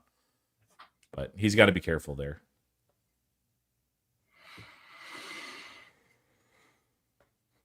Top voted questions: when dividend? That's your question, Roy, for Robinhood? On Robinhood for Palantir, it's actually fairly close because every single time that question gets asked. And so let me pull up the exact question because this is how you ask dividend questions. This particular stream, if somebody had taken a shot every time we said the word question, they'd be fucking blackout right now. There should be a prediction market on that. So, oops, I looked up Hood. Palantir. PLTR. Why are you looking it up on your phone? You have a perfectly. I couldn't remember the exact question that I had. So go to shareholder Q&A. Yeah, sorry, question. Yeah, so in Robinhood itself, you can ask these questions, and I know that's hard to see, but mine is number 1 recommended, also the top voted. I think it's got all except for the newest, or maybe the most shares it doesn't have. But with $7 billion cash, no debt, and rapidly growing free cash flow, what is a long-term plan to create shareholder value from this growing cash pile? That's how you ask a dividend question. It's more than just a dividend question, but yeah. Great question. My brain's going to explode if we say question again. All right, next question. What stock investment book has been the most influential on how you play the stock market? Gamer with ESP. I will be real honest. I have not read any at all, period. Oh, buddy. No. That's a wrong answer. The correct answer is One Up on Wall Street by Peter Lynch. It is a classic. That book is the best book that you would read on playing the stock market. If you just want a general investing book, then Psychology of Money is fantastic by Morgan Housel. But actually, the market dynamics is One Up on Wall Street by Peter Lynch. Great read. And ironically enough, my son owns that book. He wanted me to read it, but doing like the PhD, the dissertation, like the drawback is you don't have any brain power left for anything other than just casual reading. Dude, now Intelligent Investor is so freaking dry. It's like a textbook. Don't tell me that's your favorite. It is like, it's incredibly dry. I do like the meme though. Yeah. Holding the book right before the trash can of whatever stock that's pumping is doing so well, or short squeezes and stuff. Yeah. I think the Snowball is also good. The Warren Buffett. Um, oh man, there's so many. I like the what's his name? Joel something. It's like the little book on investing. Richest Man in Babylon. I didn't really like that one. It's like too like Okay, I've parable. read that one. So yeah. Mandino. Have his TV is in your name. It's that $100. I mean, you're not wrong. You're not wrong.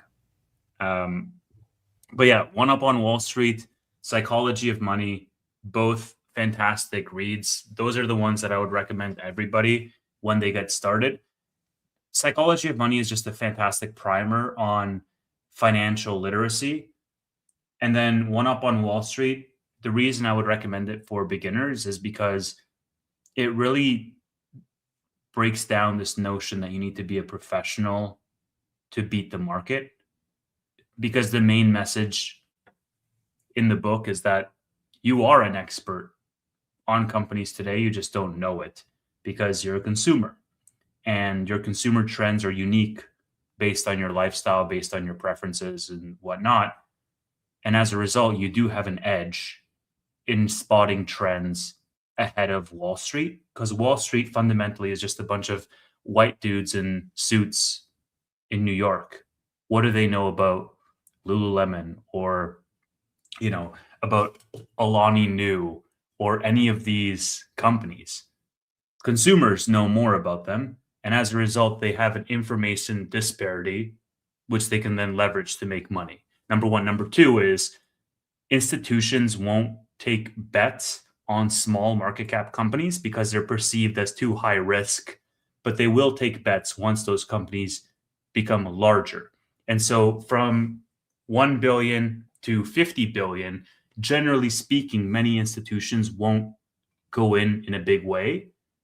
And so you have an arbitrage opportunity because by the time the institution starts buying, you would already have made multiples on your money. Psychology of Money is a good foundational layer, but One Up on Wall Street must read. Those are sort of the main concepts. Hope I sold you on the book a little bit. All right. Sorry about all that rambling. All right. Any thoughts on Micron or the memory names in general? I mean, I think that they're probably still undervalued. The hard thing is I mean, they're still cyclical. How much of that is truly cyclical out if you look 2 years out?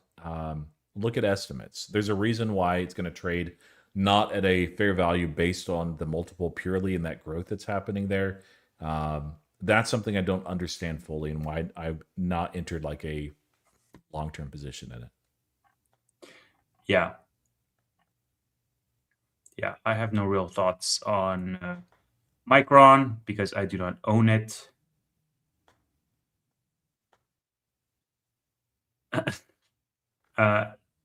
Capital Wars, The Rise of Global Liquidity. I have to read this. I have not. Funny enough, Roy, I have way too many finance or economics books in my bookshelf. Like I have, the Game of Thrones books or whatever, like any odd fiction book as well. But there is a disproportionate weight of financy books in my bookshelf because I read the same topics, and even though I know all the things that they're going to talk about because I already understand the main concepts, like the mental models, I still find it way more fascinating than reading anything else. That and history. Yeah. But I have a ton of history books, and yeah, some unlike no specific investing books, but like economics in one lesson, which I don't know. It's really more of an econ book than that's a good one. Wealth of Nations, Adam Smith. Yeah. you should Have read. you read Wealth of Nations? I haven't read. No, Adam Smith. Again, like I'll find that stuff so dry. I But love that. one Yeah. book that I really did like was Thomas Piketty's Capital in the 21st Century. Have you read that? No, I've heard of it, but I've not read Okay, it. you should check that out. That book was weird, man, because like I would go to like a park or like the beach in the summer, and people would be reading the latest, the Seven Husbands of Evelyn Hugo, and I'd be like with this big thick ass book, Capital in the 21st Century, just reading it like a textbook. Yeah, now that Thomas mentions it, I'm not surprised. I am single. Tevis with no TV trying to sell us on books, nerd. It's true. It's true. 52 likes only is because he has no TV. Tevis is short. Hit that dislike button, people. No, just kidding. Sven says, what I like, Tevis is a smart, working to get it guy, and Roy is the calm stature. Always learning, calm guy. Probably not, but they fit and they're really smart. Thank you, Sven. Really appreciate that. Thanks. This is a great question, Andrew. I'd love to answer it for you. Too bad I can't. Next question in the queue. Sopranos or Breaking Bad? Ooh. I've seen a little bit of Breaking Bad, and it's just not a show for me. Really high quality. No, have not watched Sopranos. No. I don't really watch that much TV. Okay. So here's what I'll do for you, Roy. Okay, you're gonna get back into Breaking Bad, but what you're gonna do is you're gonna skip the entire first season. Okay, don't watch it. When you start season 2, it's gonna start off with a recap. Start it at season 2. Season 1 is so freaking boring, dude. He spends like 7 episodes trying to determine the morality around killing one person. And by season 5, he's just like spray and praying people. And so like you get a huge character arc along all the seasons, but season 1 is absolutely the slowest and the most boring. Start it at season 2. Yeah, I think it's just not my style. But for you, like, which of these two? Is it Breaking Bad? Sopranos, I could never get past the first couple of episodes for Sopranos. So maybe I need to follow my own advice on that one. But Breaking Bad is fantastic. And The Wire is really, really good as well. The Wire is fantastic as well. I've heard of it. I had no life for the longest time. It's one of the reasons why, like in my master's, we didn't own TV. It's like, when am I going to have time for this? Like, we own TVs now, but like, how much do I actually watch? Not much. Mm-hmm. All right, let's see. Let's see. Next question. Have you seen The Boys? Yes, I'm actually rewatching The Boys because season 5 just came out. I'm on season 4 now. Bro, that show is... I think I underestimated the humor aspect the first time I watched The Boys because I'm watching it again, and it is hilarious. The sort of like dark humor. It's absolutely the most gory show you'll ever watch. So if you're easily grossed out, then definitely don't watch it because the amount of like that'll push your limits on gore. But it's also hilarious. Like the dry humor is amazing in that show. Yeah, I watched the beginning and I'm like, yeah, it's just not a show for me. So yeah, Tevis is Homelander. I mean, there's a little bit of Homelander in all of us, Thomas, and I think that's what it appeals to. Matthew Johnson asked like 5 questions back to back. Anybody who has a question but they can't ask it, blame Matthew Johnson because this mofo asks like 10 times every single stream. And thank you, but also people hate you for it. He asks, can you give an exact example of the covered call you wrote and give financial advice? Put it up. I did do that. I gave financial advice. Yeah, I gave you guys all my covered calls that I have open right now. What are you doctoring, Roy? Yeah, I haven't shared that publicly. It's not like when I share it with people, it's a doctorate still, but it's not like super like, oh wow, that's amazing. It's not that kind of thing. It has nothing to do with what I do on X or investing. It is in line with what I do as a job, which I've also not shared publicly. So yeah, maybe at some point in the future, I've thought about it. But we'll see. Yeah, love you, Matthew. People think I'm actually serious when I'm like giving Matthew crap. I'm not. I'm hardly ever serious. It's funny, man, because like you should see me in my real job. I'm serious all the time and kind of a jerk. But then you see me on these streams and I'm just like a complete goofball. And I hope nobody that I work with actually watches these things because they'd be like, who is this guy? Yeah, it's very, very different vibes. Calls on Meta before earnings. Yeah, I was thinking about selling calls on Meta before earnings at around 780 to 800. very safe ones. If I get Meta taken away at 800, like guys, 2 weeks ago I bought it at 590, literally on the stream with you guys. I'm happy with that. Yeah.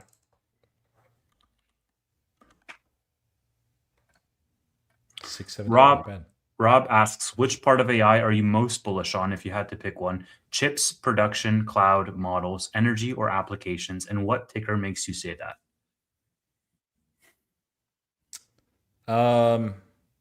Not models for sure. I think that's the only one there that I It's would not commoditized. invest in, period. I think they're a commodity. Now, it doesn't mean that you can't do more than that. Anthropic is more than just Claude, for instance. But so, yeah, from the very beginning in 2023, Alex Karp was talking about chips and ontology being the two main beneficiaries of this. And we've seen that in terms of stock price action.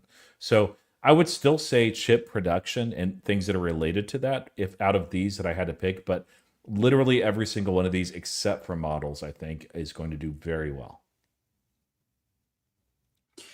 Yeah, for me, the first thing that came into my mind, Rob, was around the automation. So the agentic use case is absolutely the most exciting part for me.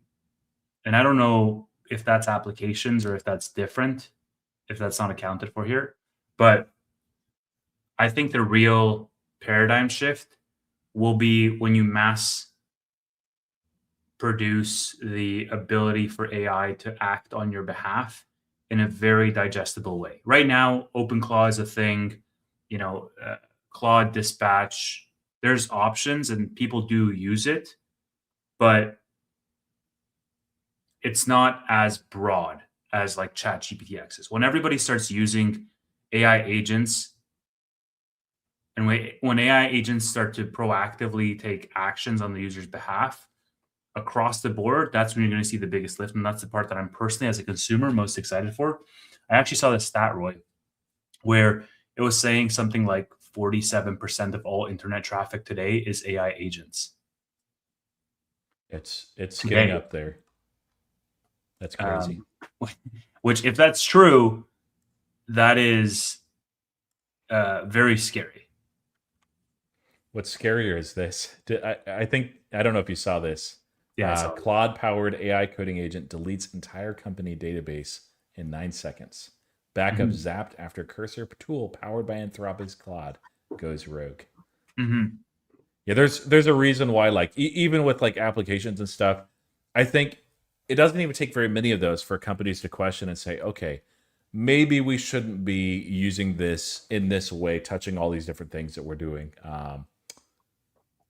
Now, I don't know the whole story there. Like, obviously, somebody had to mess up a number of times. I wouldn't just like wholly blame Cursor or Anthropic's Claude, but yeah, if you get it wrong, those are dire consequences.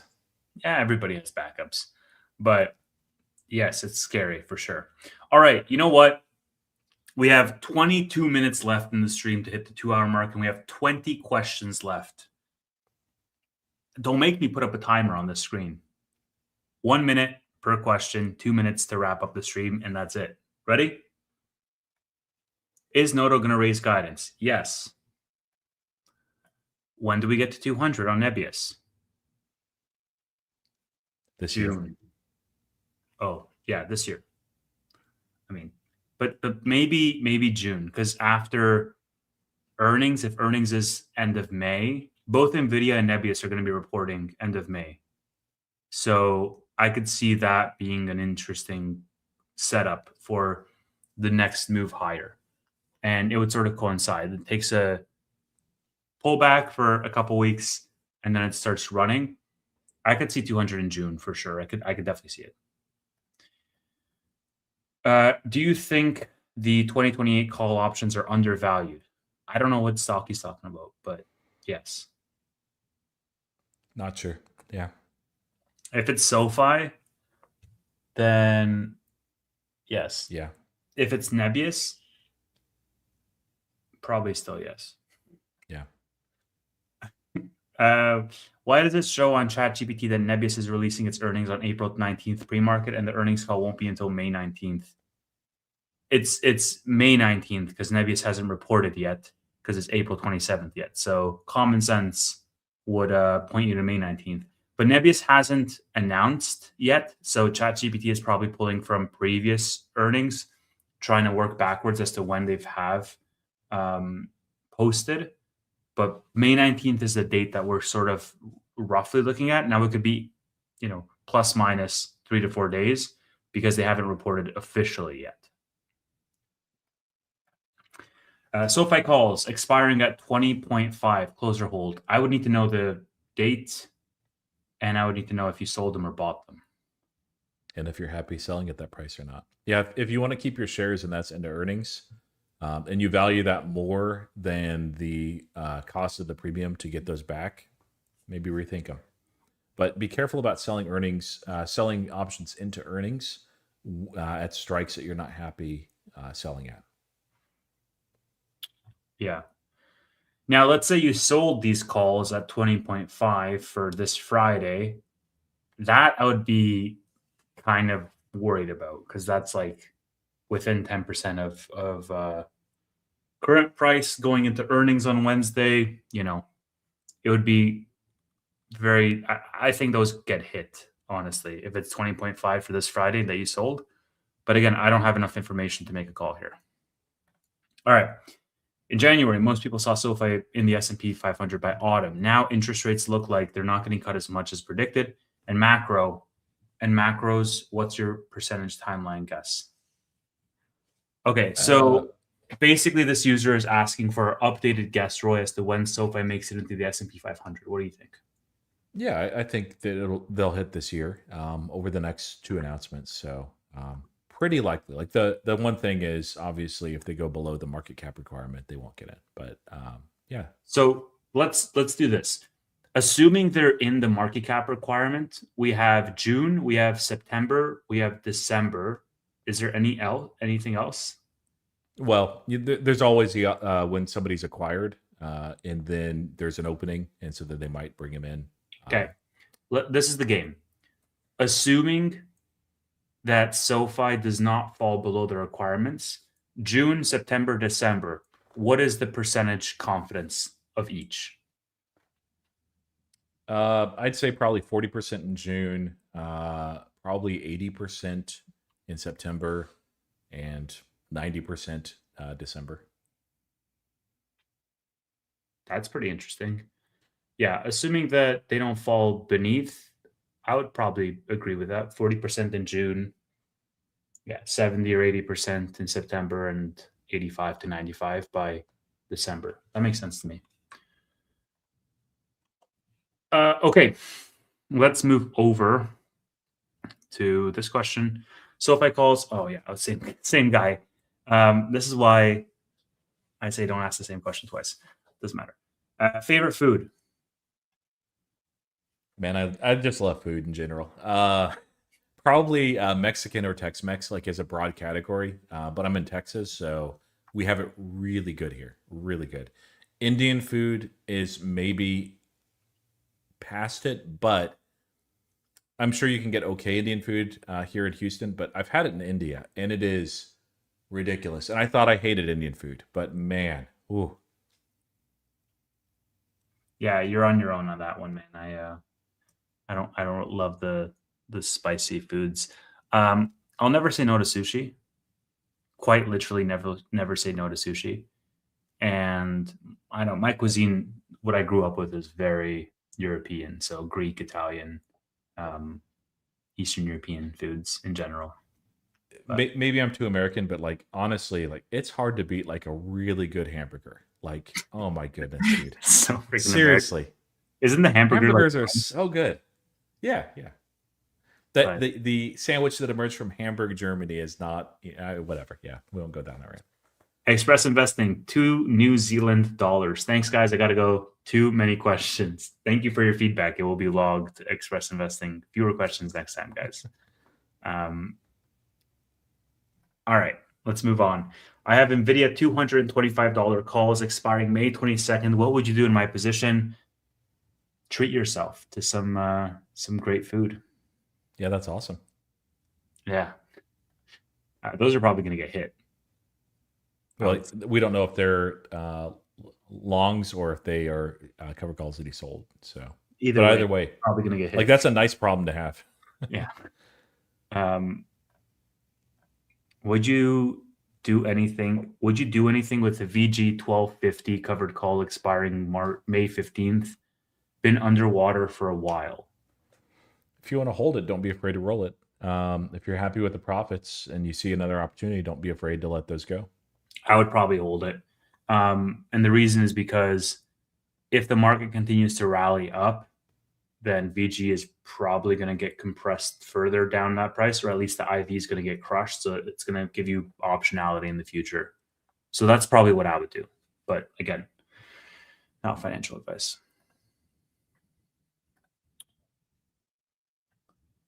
Now people are talking about food. This is going to make me hungry. Tevis is Nebius likely losing Cursor as a customer given SpaceX acquisition? As big of a deal as it is being perceived, they'll likely shift to XAI Colossus. Um, I don't think. Well, first of all, Cursor isn't a done deal by SpaceX.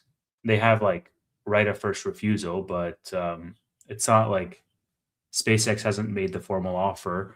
And even if they did, it would take time to sort of ramp off. I'm sure Nebius might at some point lose Cursor, but I don't also think it's a big deal. It's a nice logo to have, but it's not going to be fundamentally detrimental to their business. It's not Yeah, like I mean SoFi losing time.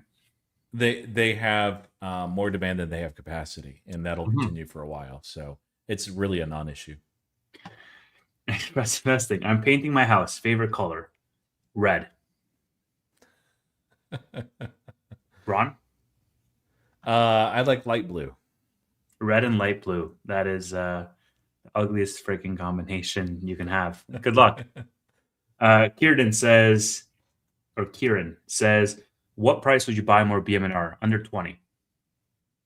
Yeah, I like it here if you're looking at it for the long term. But yeah, I'd wait. I think there's going to be a pullback a little bit more. So, crypto winner. You're in the market, man. Red should not be your favorite. What's wrong with you? I guess I've heard that in China it's pretty common to have red as your green, and your green is your red. It's tied into the culture and everything, and the Chinese New Year's and stuff. So That is an interesting fact. Express Investing says his favorite color, or her favorite color, or their favorite color is also red, but he, she, they are not painting it red. There you have it. Is there anything that either of you are buying today at current prices? No. I've been buying this week. I've not bought anything. We're in earnings, and so the cash that I have is mostly there to buy a dip in something that I want. Roy, you sold all of Tesla. What needs to change to bring you back to Tesla? I need to see greater clarity on Optimus. I think it's quite a ways away. I know Elon keeps putting out these timelines and everything, but the biggest tell for me is since 2024, he's been talking about the time coming soon that Optimus will do meaningful work inside the Tesla factories. We've not seen the next version. Maybe version 3 is going to be something that I find compelling. But regardless, like they can talk it up, they can show off whatever, but if that bot is not being used by Tesla or similar in a capacity that's actually more than just work because they're like, yeah, we'll do it just because we have to. Like it's actually contributing.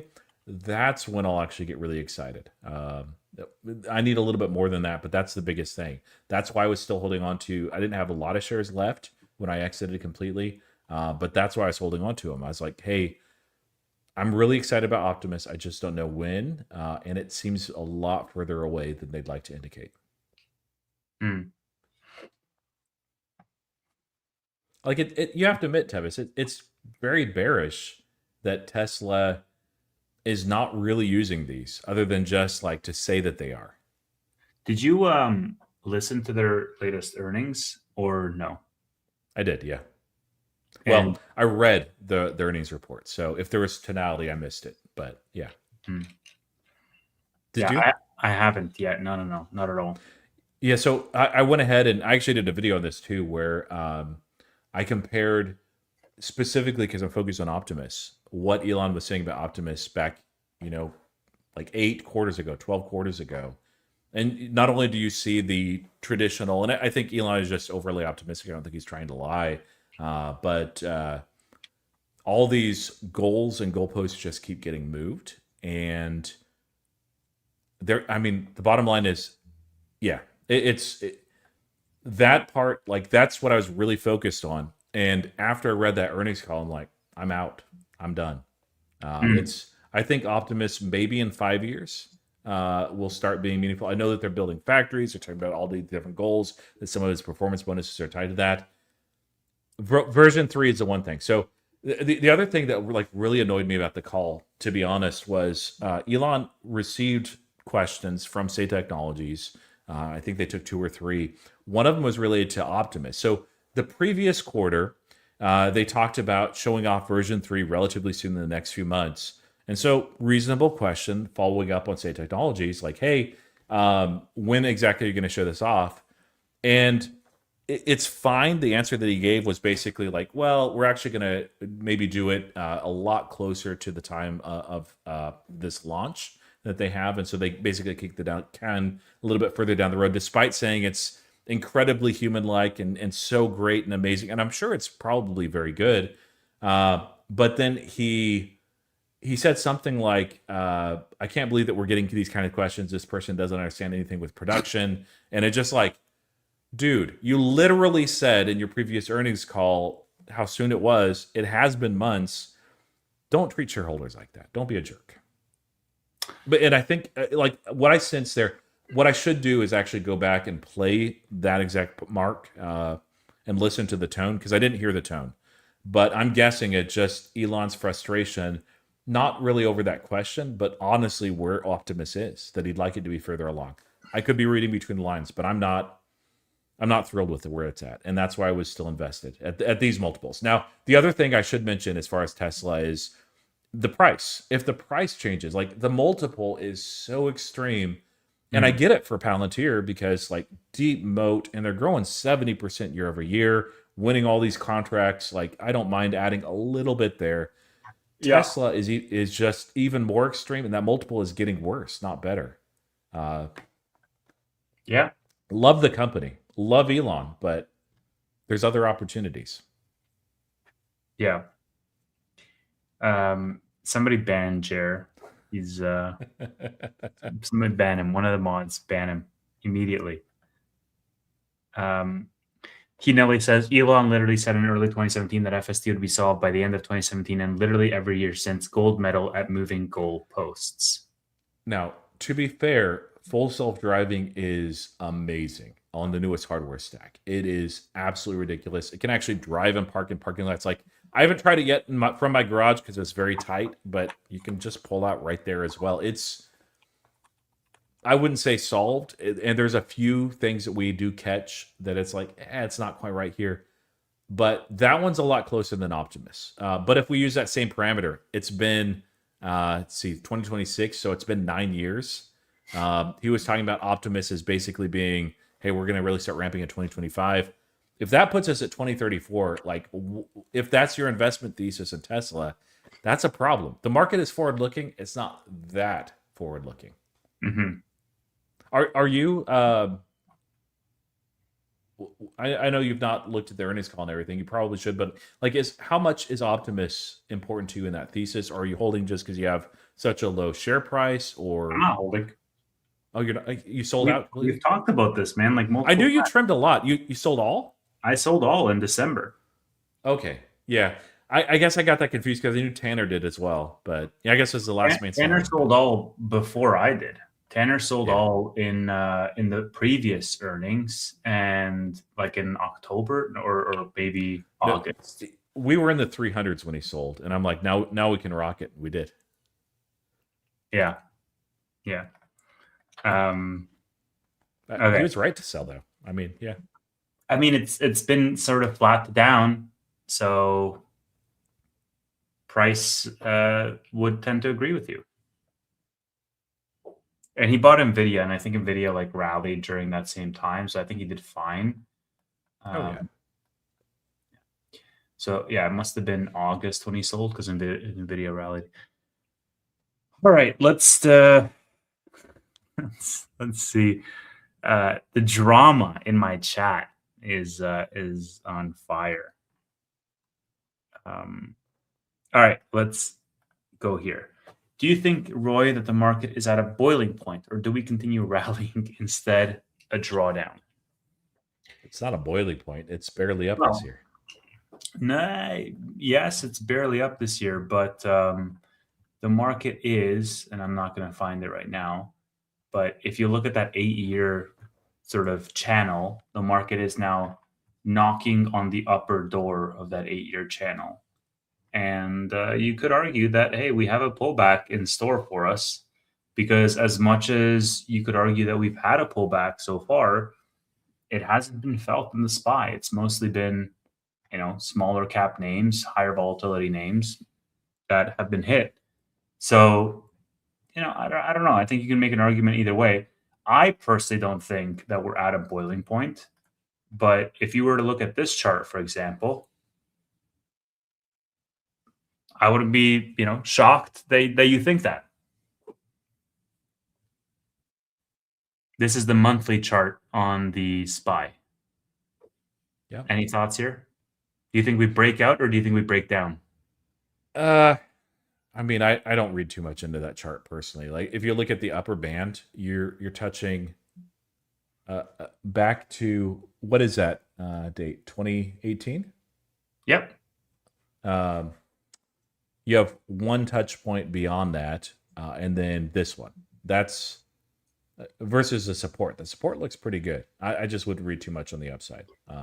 This is the interesting thing. It's like, hey, we've tested this now, this upper band. What's the rule? It's like you test it 3 times and you break out on the fourth. 1, Oftentimes, 2, yeah. arguably 3. So you might have a little pullback, and I could see us breaking out before we break down. But then again, I don't know. I don't know where the feed and greed index sits. I think it's still towards the greed 67. side. We're in 67 greed, is still solidly in high. greed. Yeah.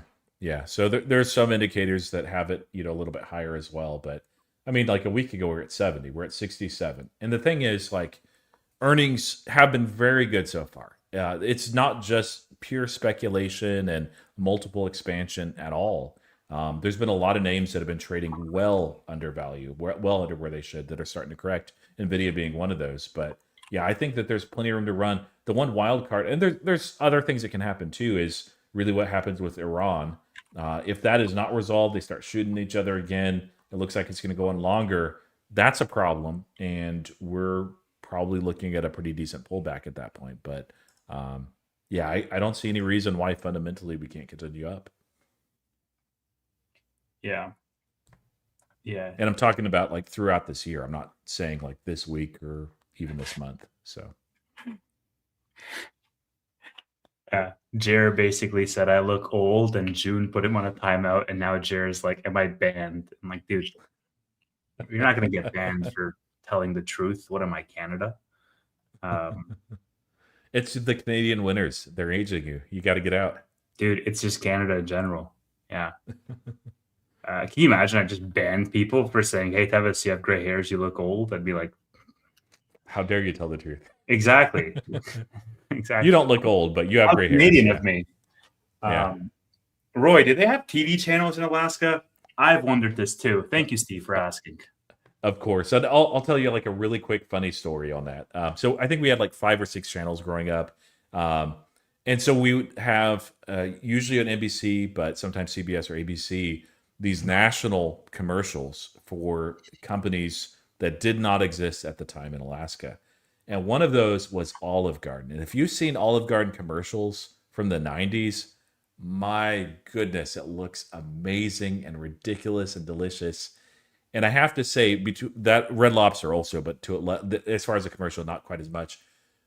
The moment that I got an opportunity to actually try Olive Garden, I was so disappointed because I was so psyched up in my mind, like how amazing this food's going to be, and it's like it's okay.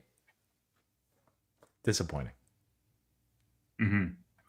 That is a riveting story, sir. Thank you for sharing your Alaskan experience for you. Actually, I met somebody in New York when I was down there last week who also grew up in Alaska. And I was just like, I have a friend who lives in Texas. He grew up in Alaska. And I said it with so much pride. And this guy was like, oh, cool. Where in Alaska? And I messaged Roy. And then Roy messaged me back 4 days later. So Yeah, yeah. cool. Thanks, Roy. Yeah. Let's see. Oh, we got Kelly in the chat. It was just her birthday recently. Happy birthday, Kelly. Happy birthday. Are we going to SG meetup? Is this Singapore or something else? I'm not sure, but the answer for me is no. I'm limited on time. So like the one that I'm maybe will be swayed to is Toronto, but I don't know. But the one in Austin, very likely. Yeah. When is the one in Austin again? I think Later than Toronto, right? About November. Yeah. Toronto is in August, I think.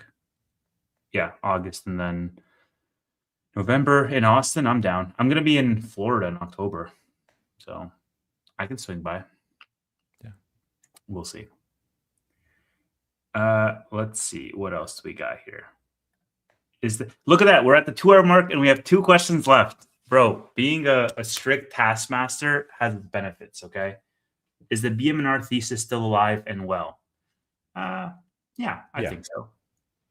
Yeah, I think the video I did was maybe 2 weeks ago, week and a half ago, where I talked about the Ethereum, what's happening on Ethereum specifically on chain.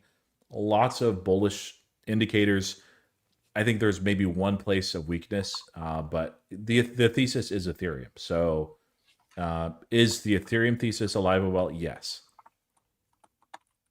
Yeah. And then finally, Kieran asks, Jesus, why is the video up so much after hours? It is up 1% after hours. And quite frankly, NVIDIA seems to be in this like strong accumulation pattern. If you look at the chart over the past couple of days, it has just been like NVIDIA 2 trading days ago was under 200. Yeah. I mean, yeah, since August, it has basically been flat. And so long base, a lot of execution, and it will do that. Like that's stocks have personalities. So, and you can see that with NVIDIA. Part of it is cyclicality as well. You know, we could go out further than 5 years, but yeah, when you hit an all-time high, it's in price discovery mode. So there's several things going on. One is usually there's some sort of momentum catalyst, enough digestion as far as past numbers. People just see it's undervalued, which leads to the all-time high. And then there are traders that also come in when it's nearing it sometimes, but oftentimes it's actually not until after you break that resistance and hold. And then traders get really excited because they know it's not always the case, but often the case when you break an all-time high that you're off to the races for a while, especially on a stock like NVIDIA that's just been trading flat for a long time. But I mean, can you pull this up real quick, Tevis? I mean, you could see this. So like even previously, like here, June 18, 2024, and it took until May 2025 for it to really run. And part of that was the Liberation Day stuff and the DeepSeek moment.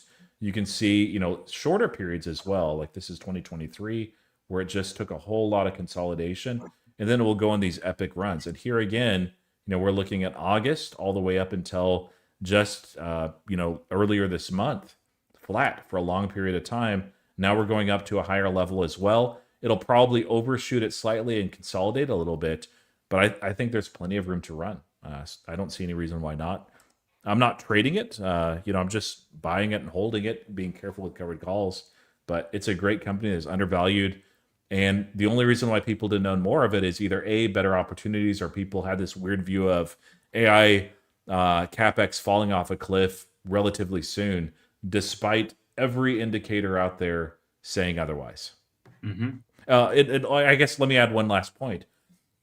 I kind of wondered if the Iran conflict would do this, where the market previous earnings cycle, when we went into NVIDIA earnings, I said at the time, I don't think there's anything NVIDIA or Jensen can do to get this stock to move to the upside, simply because you had the twin narrative of AI destroying every company in the world, apparently, or CapEx falling off a cliff. So if they did too well, it feeds this one narrative, so then they don't do that well.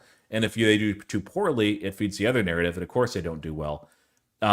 Sometimes all the market needs is just time and maybe something else, the next shiny object, in this case, the next bearish thing to look at as far as like the Hormuz situation, which the market seems like it's moved beyond that as well. So that narrative, there's still some that are pounding the table, but the market is largely just ignoring that right now with CapEx expenditure and with names that are associated in this AI space that have stayed flat or stagnant for a long time. So since it's no longer listening to bears that are saying this, I think that there's plenty of upside. But again, I'm not trying to play it. Yeah, I mean, like most things, time makes things better. And for many names, all they have to do is just wait it out and keep executing, of course, which NVIDIA has been to a large degree. $5.3 trillion right now for NVIDIA, Roy. It is a crazy world that we live in. It is bigger than many, many nation states, and it is only going to go higher. That was our list of questions. There's many more that I can pick off, but we did cap it at 35 questions. There's about 400-ish of you across our chats. And Blake says, you're going to regret your decision, Roy, when SpaceX and Tesla merge and you miss out on attendees. That is probably going to happen at some point or another, especially with Elon buying $1.4 billion of SpaceX before their IPO. We will wrap it there and say that tomorrow, after the bell, I will still be in the office, but Roy will be streaming Robinhood earnings along with Trader Tanner and Amit. And then Wednesday, before the market opens, bright and early, we will all be streaming SoFi Q1 earnings on all of our channels. So definitely join us for that. And then guess what? Wednesday after the bell. Roy, I think we should just do a stream Wednesday after the bell, quite frankly. Stream Meta or stream Amazon or just talk about it in general. I know everybody and their mother is also going to be streaming on Wednesday after the bell because everybody is reporting. But it's possible. Dr. Ron and I are also live on Wednesday. So, yeah. We'll see. Express Investing says, what time in New Zealand? 7 a.m. Eastern is 12 a.m. midnight in New Zealand the following day. Okay. So you get your popcorn ready, stay up for SoFi earnings, watch it be green. And by the time you fall asleep, it's going to close green. And by the time you wake up, it's going to be red again because this is SoFi we're talking about here, guys. Thank you, everybody, so much for watching, supporting the channels. If you haven't subscribed already to either channel, then definitely do that right now. Follow Roy for more content and tune into his channel tomorrow. And then come back here for our stream on Wednesday. Thanks a lot. I'm rambling. Goodbye. Later.